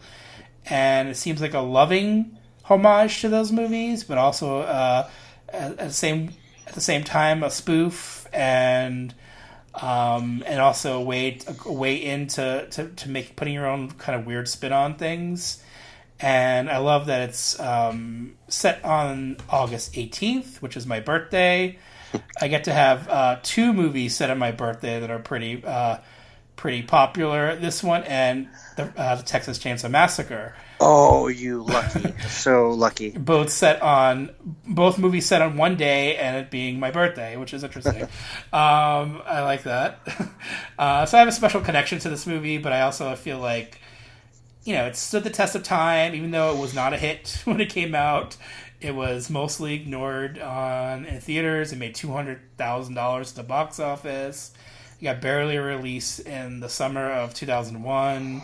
A lot of that happened to be the timing and what unfortunate fortunate stuff that happened that year and with 9/11. So but over time it's really found its way, obviously, and people love it with good reason, I think. And every time I watch it, I kind of know it really well by this point. I feel like I've watched it so much over the years that it's almost like it's one of those movies I could probably just remember whole scenes in my head and all the dialogue. And I think I really get into it. I think Christopher Meloni as the crazy cook with a military past, which happens a lot in a lot of the 80s movies. It seems like there's always a character who was pretty unstable, who was a military person. And I think he's really funny in this movie. And I think Paul Rudd is especially funny in this movie for his kind of tantrums, I think, are really kind of out there and unexpected. I think he was, of course, then cast as the not goody two-shoes, but someone who was always the nice guy, and he gets to play the jerk in the movie, which is kind of fun to watch him do. But everyone really in the movie, again, has a chance to shine. Joe Latrulio, everyone's really funny in it. I really like what's his name's hair in this movie. Ken Marino's hair is especially good. I feel like he would fit into a Mad Men kind of movie really well with his style. Yes, in silhouette. Yeah, totally. What are your thoughts on Wet Hot American Summer? Well, I have to echo the two that you kind of pointed out the most would be Paul Rudd and Christopher Meloni. It's hard to single out a couple because everybody in this movie is on, but those two in particular are very funny in this movie. Paul Rudd his performance is just entirely GIF worthy, and this was before GIFs or GIFs or whatever you want to call them. He's got this amazing double take late in the movie that I've rewound and watched over and over again to try to recreate. And I think that the filmmakers looked at a movie that is on your number one list for maybe some inspiration from one of the characters in the Paul Rudd character, and also some stuff with him is, I think, inspired by some of the stuff in my number one movie as well. And Christopher Meloni, so funny. I love the bizarre stuff in the movie. There's so much funny stuff in that movie, and then they'll throw out a reference to Clute, which is just I just love the specificity of all the humor. Right. They go deep. They go really deep in this movie. They go really deep in this movie, and I think it definitely belongs near the top of one's list because it is so infused with the summer camp stuff. The capture the flag, the kid who's doing the ham radio stuff, all that stuff just kind of gels, and it is, like you said, it's done from a place of affection, and it's definitely a natural to be near the top of either of our lists on this podcast. I know when I saw this movie when it came out, I knew when it got to the scene where they go into town, that going into town scene, I'm like, this is going to be a cult movie at some point. People are gonna love this scene. The scene's gonna be talked about, and that's what happened. It really it goes out of its way to like be out there and but also fun at the same time, and I like there's a body count too secretly in this movie. It's just so much jam packed, and I love it. I love the songs. I love the montages. I think they're all great. The training montage with Michael Showalter and Christopher Maloney is so good, and the freeze frame. So perfect. Yes, definitely inspired by the Rocky movies, maybe specifically Rocky 3. Mm-hmm. So they don't just draw from summer camp movies. Oh yeah, they're going. It's kind of a little. It's like a hodgepodge of a lot of 80s and late 70s stuff, but it's like again, loving way. Never feels like it's better than any of those things, which a lot of films do. Unfortunately, I feel like they're a little too condescending. This one does not do that at all, and it does hits all the perfect notes. And I think the comedy of even like some of the minor characters, like I love the character is the nurse who tells them to go into town. What's some lube? He gets some lube for her. It's just like, it's so funny. Like, it's so unexpected and funny. Even like the little subplot of like Molly Shannon and like one of the little kids from her camp that she's like from her class that she's like teaching, and has a romantic subplot. Like it's like so out there, and then Michael Ian Black and like Bradley Cooper hooking up. It's like it really does try to be take the summer camp genre and really kind of have some fun with it and really go to some fun places with it, really. And Janine Garofalo, of course, in any movie I'm there. So yeah, perfect movie for me. I love it. And Marguerite Moreau, I think she's the girl, right? She's the pretty girl, I think. But I think she's funny in it too, and I think she has some good moments. She is funny. She does have some good moments with Michael Showalter. Definitely. And all right. And I can't forget that scene with Elizabeth Banks making out with like the barbecue sauce all over her face. Such a great image. She really talk about going for it, man. She really goes for it too. God, I love that movie. But not my number one. But it's up there. It's really up there for me. And I suspect it would be really high on your list too. So, all right. Let's hear, what is your number one? Dear Mom and Dad, I've been at sleepaway camp for almost 3 weeks, and I'm getting very scared. Someone is watching you. Someone is waiting for you. Someone wants to scare you to death. Sleepaway Camp. You won't be coming home. Rated R. Okay, well, my number one, I actually played this movie a few years ago at the theater that I programmed for on a double bill with Wet Hot American Summer. So we played Wet Hot American Summer. That was the first film. And then the second film was this film. And I got a couple of notes back from some people that, maybe had come for Wet Hot American Summer and stayed for this film. Mm-hmm. And the phrase that I heard more than once was scarred for life. Yes. So you did your job then. You did your job. Yes. It's one of my prouder moments of film programming, because I did introduce this film to some people who may not have otherwise seen it. And this film, if you know me at all, you will not be surprised that it is the 1983 movie Sleepaway Camp. And this Sleepaway Camp is a nice place for a summer vacation, and it's a perfect place to die. I think that this movie had a big impact on the people that watched it for the first time. Maybe we can talk about where you watched it and how you watched it the first time you ever saw it. Like I said, it scarred a couple of the people in the audience for life. The story of the movie is that it opens up with a horrible boating accident, which leaves a character in the care of her eccentric Aunt Martha, and the character is named Angela.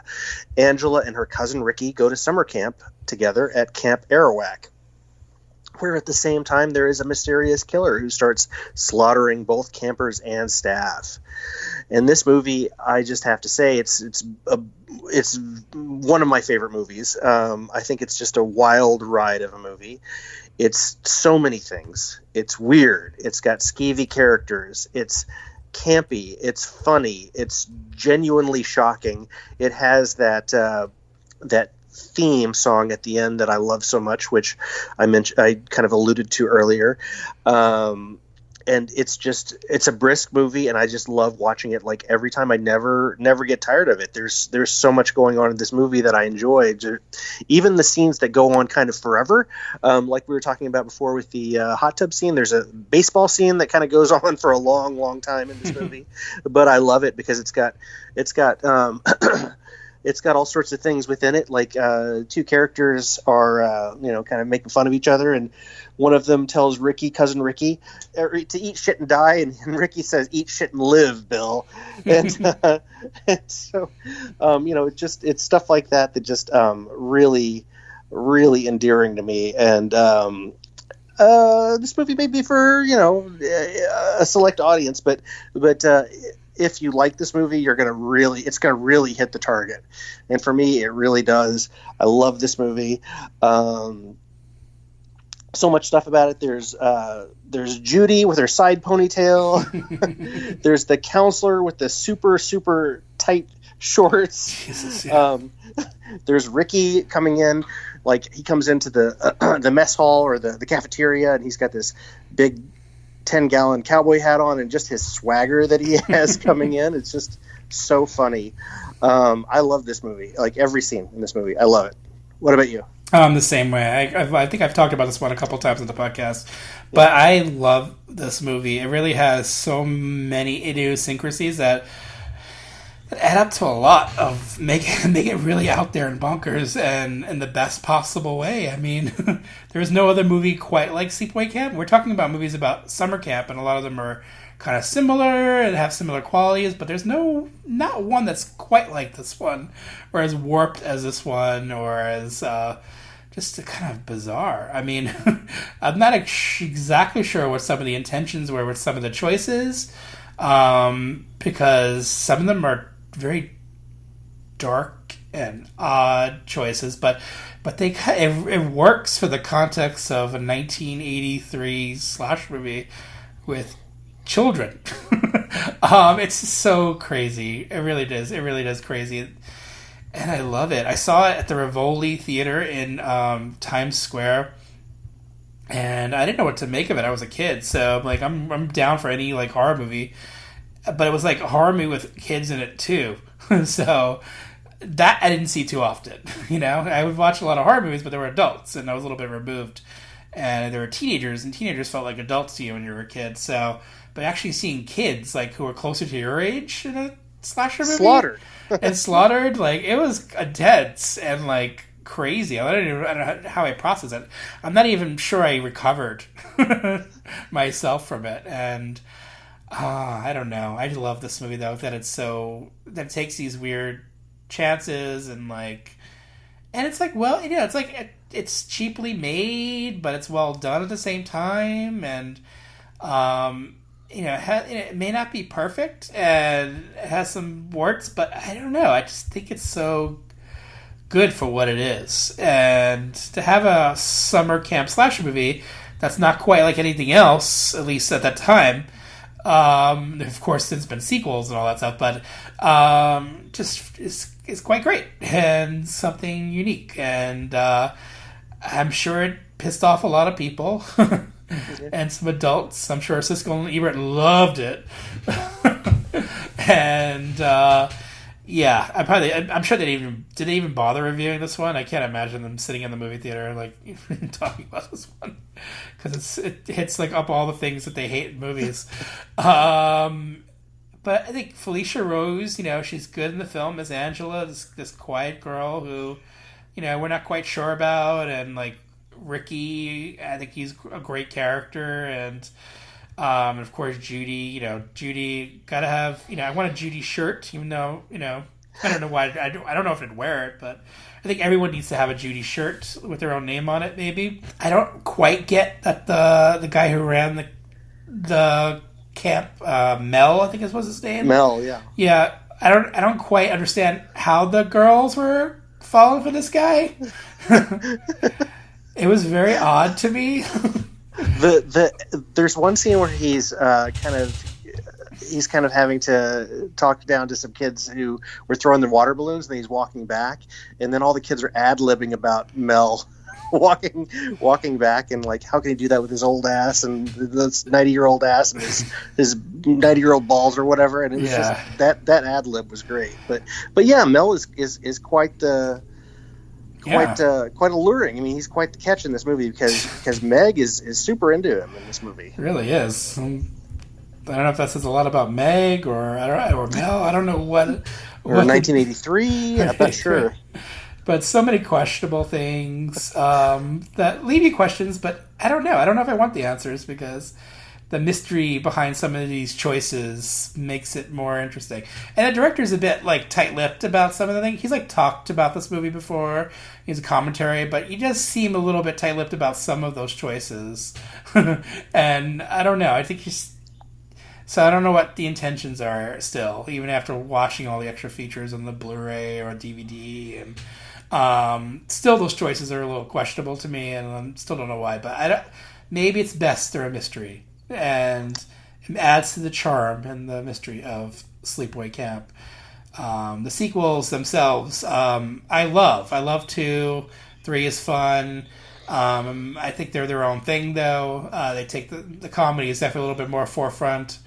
There's a campy value to them that I love.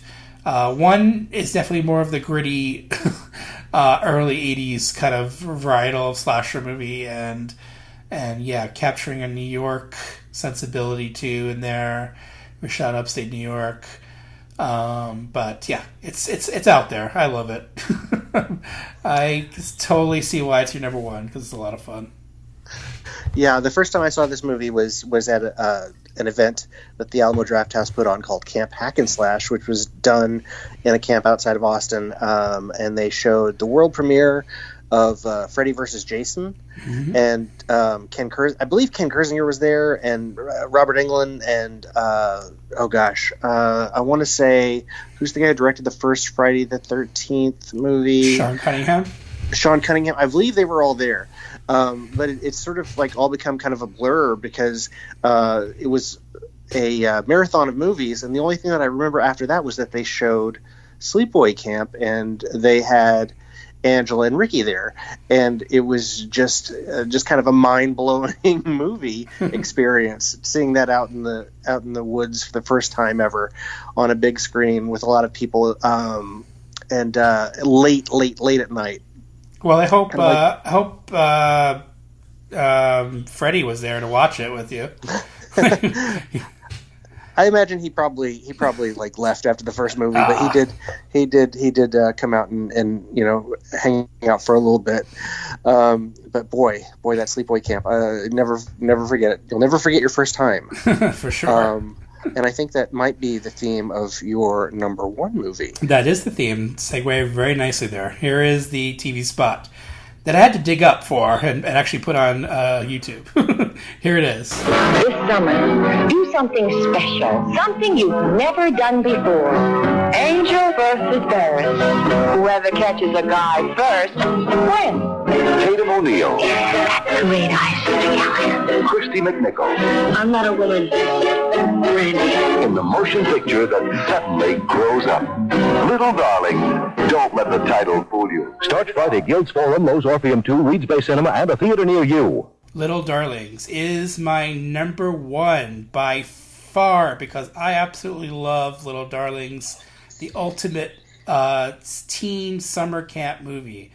There hasn't been a quite teen summer camp movie like this one because this is the one that was from the girls' point of view. I mean, looking at all these movies we talked about, none of these are quite from the girls' point of view. Only this one, really. And that's the one thing that definitely stands out. But also the actors make this movie special. Tatum O'Neal and Christy McNichol playing these rivals who eventually share some common bonds. And, of course, the kids at the summer camp are placing bets to see who will lose their virginity first. Will it be Tatum O'Neal or will it be Chrissy McNichol at summer camp?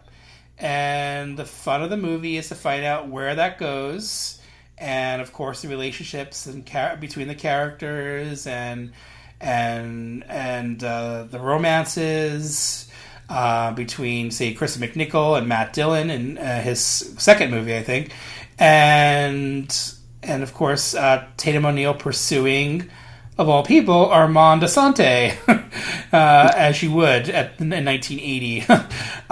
So, I don't know. This movie has a perfect ensemble cast. Everyone, they all get a chance to shine. Like the best kinds of ensemble movies do that. I like a lot of the supporting players, even the bitchy characters, like Krista Erickson. I think she's great as a bitchy character. The outfits are great in everyone in this movie. I think that period of fashion was fun to watch and see in film. It's really on full display here. And then, of course, you have the Tatum O'Neal and Chrissy McNichol being polar opposites, right? So one being very pampered and rich and dressing really well. The other one kind of downplaying her looks and almost tomboyish. And so you have lots of differences, and the movie exploits a lot of that and with the characters. But then what this movie slyly does that a lot of the summer camp movies don't do is actually you find yourselves rooting for the characters and becoming emotionally attached to them. Where a lot of other movies, maybe not so much, you're just kind of in it for the jokes and the silliness and the shenanigans. Here, I think you really do get caught up in the drama of it. And I certainly did. And any person I've ever watched this movie with, and I've showed it to quite a few people over the years, because I've been a fan of this movie since the early 80s, also gets caught up in the drama of this movie. And I love that about it. I mean, I love that you're into this movie about teenage girls losing their virginity at camp. I mean, that's how well done it is. And the camp is great, the setting is great, and it's pure summer camp. Has all those things you see in a summer camp movie. There's a lot of summer camper in this movie. Some summer camp movies skimp out on some of the activities, but you see all the characters do all those activities in this movie, and they're having their summer camp fun, but also their romances and all those adventures. Tatum O'Neal is great. I think Chrissy McNichol is the real sell of this movie. I think she's absolutely phenomenal in this movie. I think she's heartbreaking in this movie. I think I didn't expect that, when I watched this movie, that how much you get caught up in her world and her first love, of course, and how much that kind of you see it breaking her heart and when these characters make the choices that they do. And I just love that. I really do. I really get what it's like to be a teenage girl. And this was directed by a dude who made mostly Civil War movies, who went on to make Civil War movies. So it's kind of interesting. He made actually 2 kid movies. He did Kid Co. and Parent Trap 2 and this. And then he did Gettysburg and Gods and Generals and Copperhead, all Civil War movies. It's Ron Maxwell. But the insightful screenplay, I think, really is what brings out a lot of the drama, and of course when you get good actors to play those roles, and the supporting cast too, like Alexa, like I mentioned, Krista Erickson, and then Alexa Kennan, who sadly passed away in the mid-'80s. Her last movie was Pretty in Pink. Cynthia Nixon, who went on, of course, to be in Sex and the City. She's here. She has a great character. Abby Bluestone and Matt Dillon. So many good little performances, and that really stood out on these multiple viewings that I've had over the last few years. And every time I watch it, I feel like I take away something from this movie. And I love the music in the movie, and of course, the music in the movies is what holding the rights up for this one. It was a big hit when it came out theatrically, which is hard to imagine because it's since kind of faded into a bit of obscurity since then. But I think a lot of people of my generation, Generation X, remember this movie. A lot of women that I know are absolutely obsessed with this movie. and it was a movie of their childhood that they loved, and with good reason. I think it's something you can see yourselves in those characters, whether they be the bitchy ones or the prissy ones or the tomboyish ones. There's someone here for everyone to identify with, and the best kinds of movies do that. You see yourselves reflected in the characters, and so I'm a huge fan of this movie. I could talk about it forever. What's your thoughts? Well, I'm definitely a fan of this movie. It's for me, it's something that I remember as a kind of a cable staple as a child, on all the time. So I haven't revisited it until very recently when you mentioned it. But I definitely enjoyed it on the rewatch. It's kind of smack dab between what you kind of expect from a 70s movie and what you kind of expect from an 80s movie. It's right there in between. It's interesting that those things are so distinct. 70s, they end with 79, and then 80 they start up. Usually, you don't think of those things as delineated quite so precisely, but I think that 70s movies are very different from 80s movies, and this is right in between there. Like you said, Christy McNichol is really the heart of this movie. She's given a really plum part, and she does play it very well. The best scenes in the movie are between her and Matt Dillon in the boathouse. Matt Dillon's bringing his kind of charisma that he brought in from Over the Edge, and he definitely has a star quality, and that's who I was alluding to before with Paul Rudd. I think his character is kind of inspired a bit by the Matt Dillon character in this movie. How he's so changeable. 1 minute he likes her, 1 minute he doesn't. Paul Rudd says, "You taste like a burger. I don't like you anymore." So that kind of reminded me of this character. But yeah, it's very very memorable movie. The fact that it's from the point of view of the girls makes it special, because you've seen so many movies where there's a bet and it's guys who are doing the bet, but you don't really see it from this particular point of view. And I like how they're rooting for her, and how how the dynamic of the supporting characters goes on as the movie progresses, as they get or don't get closer to their goal.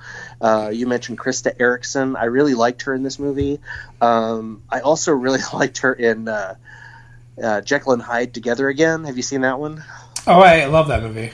Yeah, she's a lot of fun in that one. This is a really strong movie that I would definitely recommend to people who have not seen it yet. And like you said, the music rights, there's a lot of good songs in it. I guess that's what's keeping it from Blu-ray, but it is something that you can rent right now on Amazon. So that's how I watched it streaming. And it has some of those songs that I believe are kind of caught up in the rights, but I did hear them in this version. So I think I just saw the full version of the film. Oh, really? They have the songs on the streaming version? Oh, I believe so. Yeah. Well, that's really cool then. Yeah. I have. I think it aired in HD on cable at some point, and someone made me a copy of it. That's how I have it. Also have the VHS tape too, but the VHS tape doesn't have the full soundtrack that I did. So that's awesome that it's available in some form, at least. Did you ever see The First Time with Krista Erickson in it? No, I haven't seen that one. I think you should watch that one. It's actually, she was in 2 movies called The First Time, but it's the one from 1983. It's about a guy who goes to film school, and he goes to Sarah Lawrence College, and he goes to go to film school, and then he meets up with Krista Erickson, who's kind of reminiscent of her character in Little Darlings, to say the least. So it's like the grown-up version of her character in this movie, in that movie. So you should check it out. I will look for this one. It was co-written by William Finley. Phantom of the Paradise. Yeah, yes. It was one of Brian De Palma's students directed it. I think he actually helped work on it too. Brian De Palma. Wow.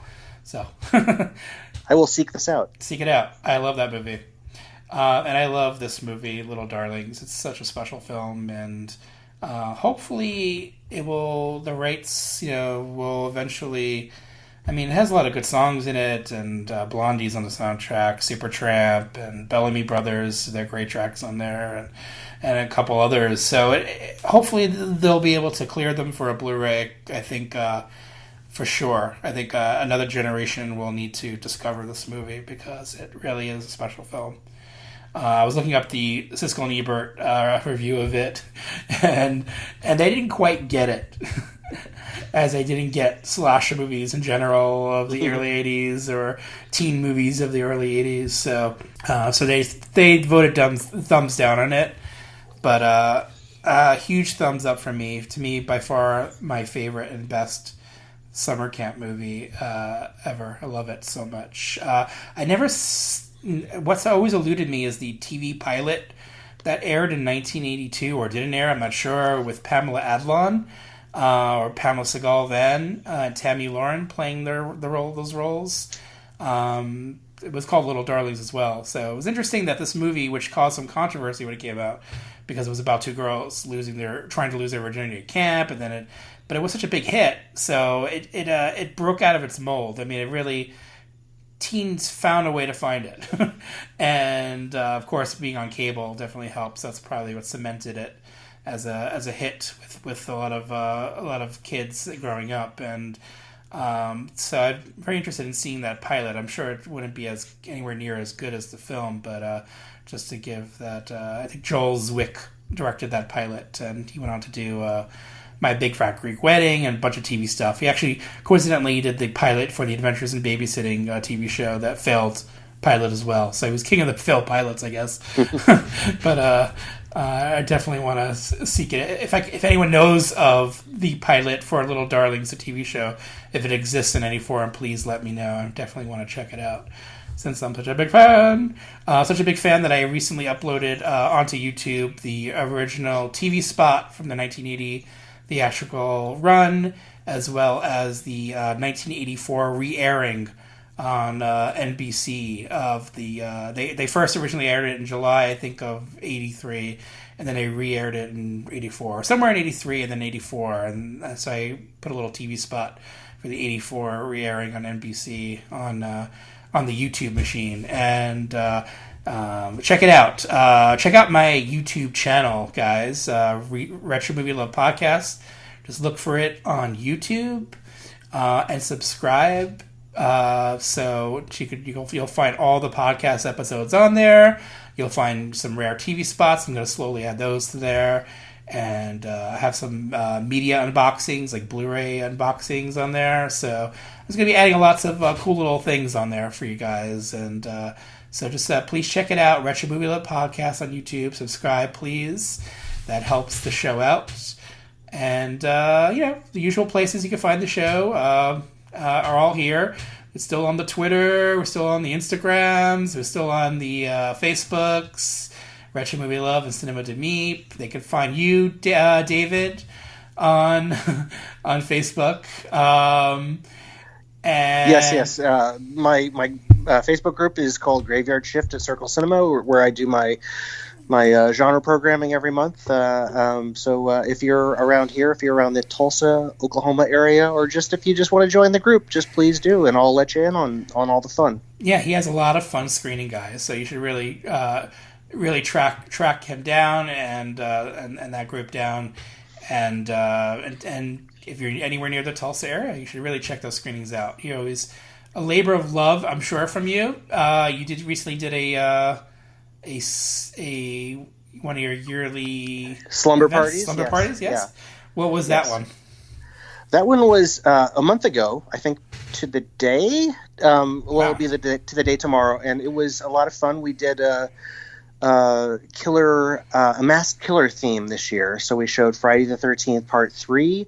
We showed that was a 35 millimeter print. We showed a 35 millimeter print of Tourist Trap, which is something that I've wanted to do now for like 9 or 10 years, and got to slip it in there, and I was so happy to put that in front of an audience. But I mean, at the same time, that movie has sort of gotten its own renaissance. I think there's a lot of new fans for that movie, so I think the time was right to play it. That's awesome.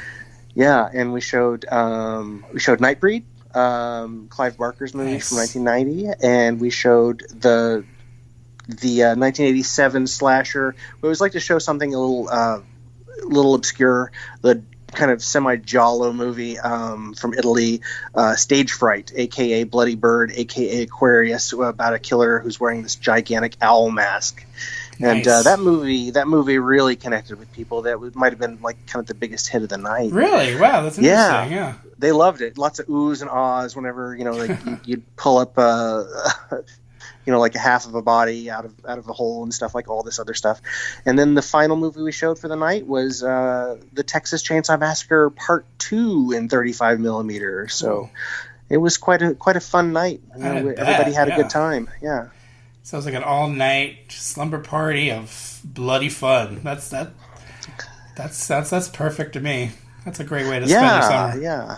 We had a good 125 people stay all the way through till 7 a.m. So that was definitely something that I'll remember. That people liked it, so they stayed. Guys, I urge you all, Tulsa area, check his screenings out. Yeah. He has always done with so much love and affection for these movies. So what more do you need, right? It's so amazing. I love it. I wish we had stuff like that here in New Jersey, but there's some screenings once in a while, but it's not quite the same. But that's really cool.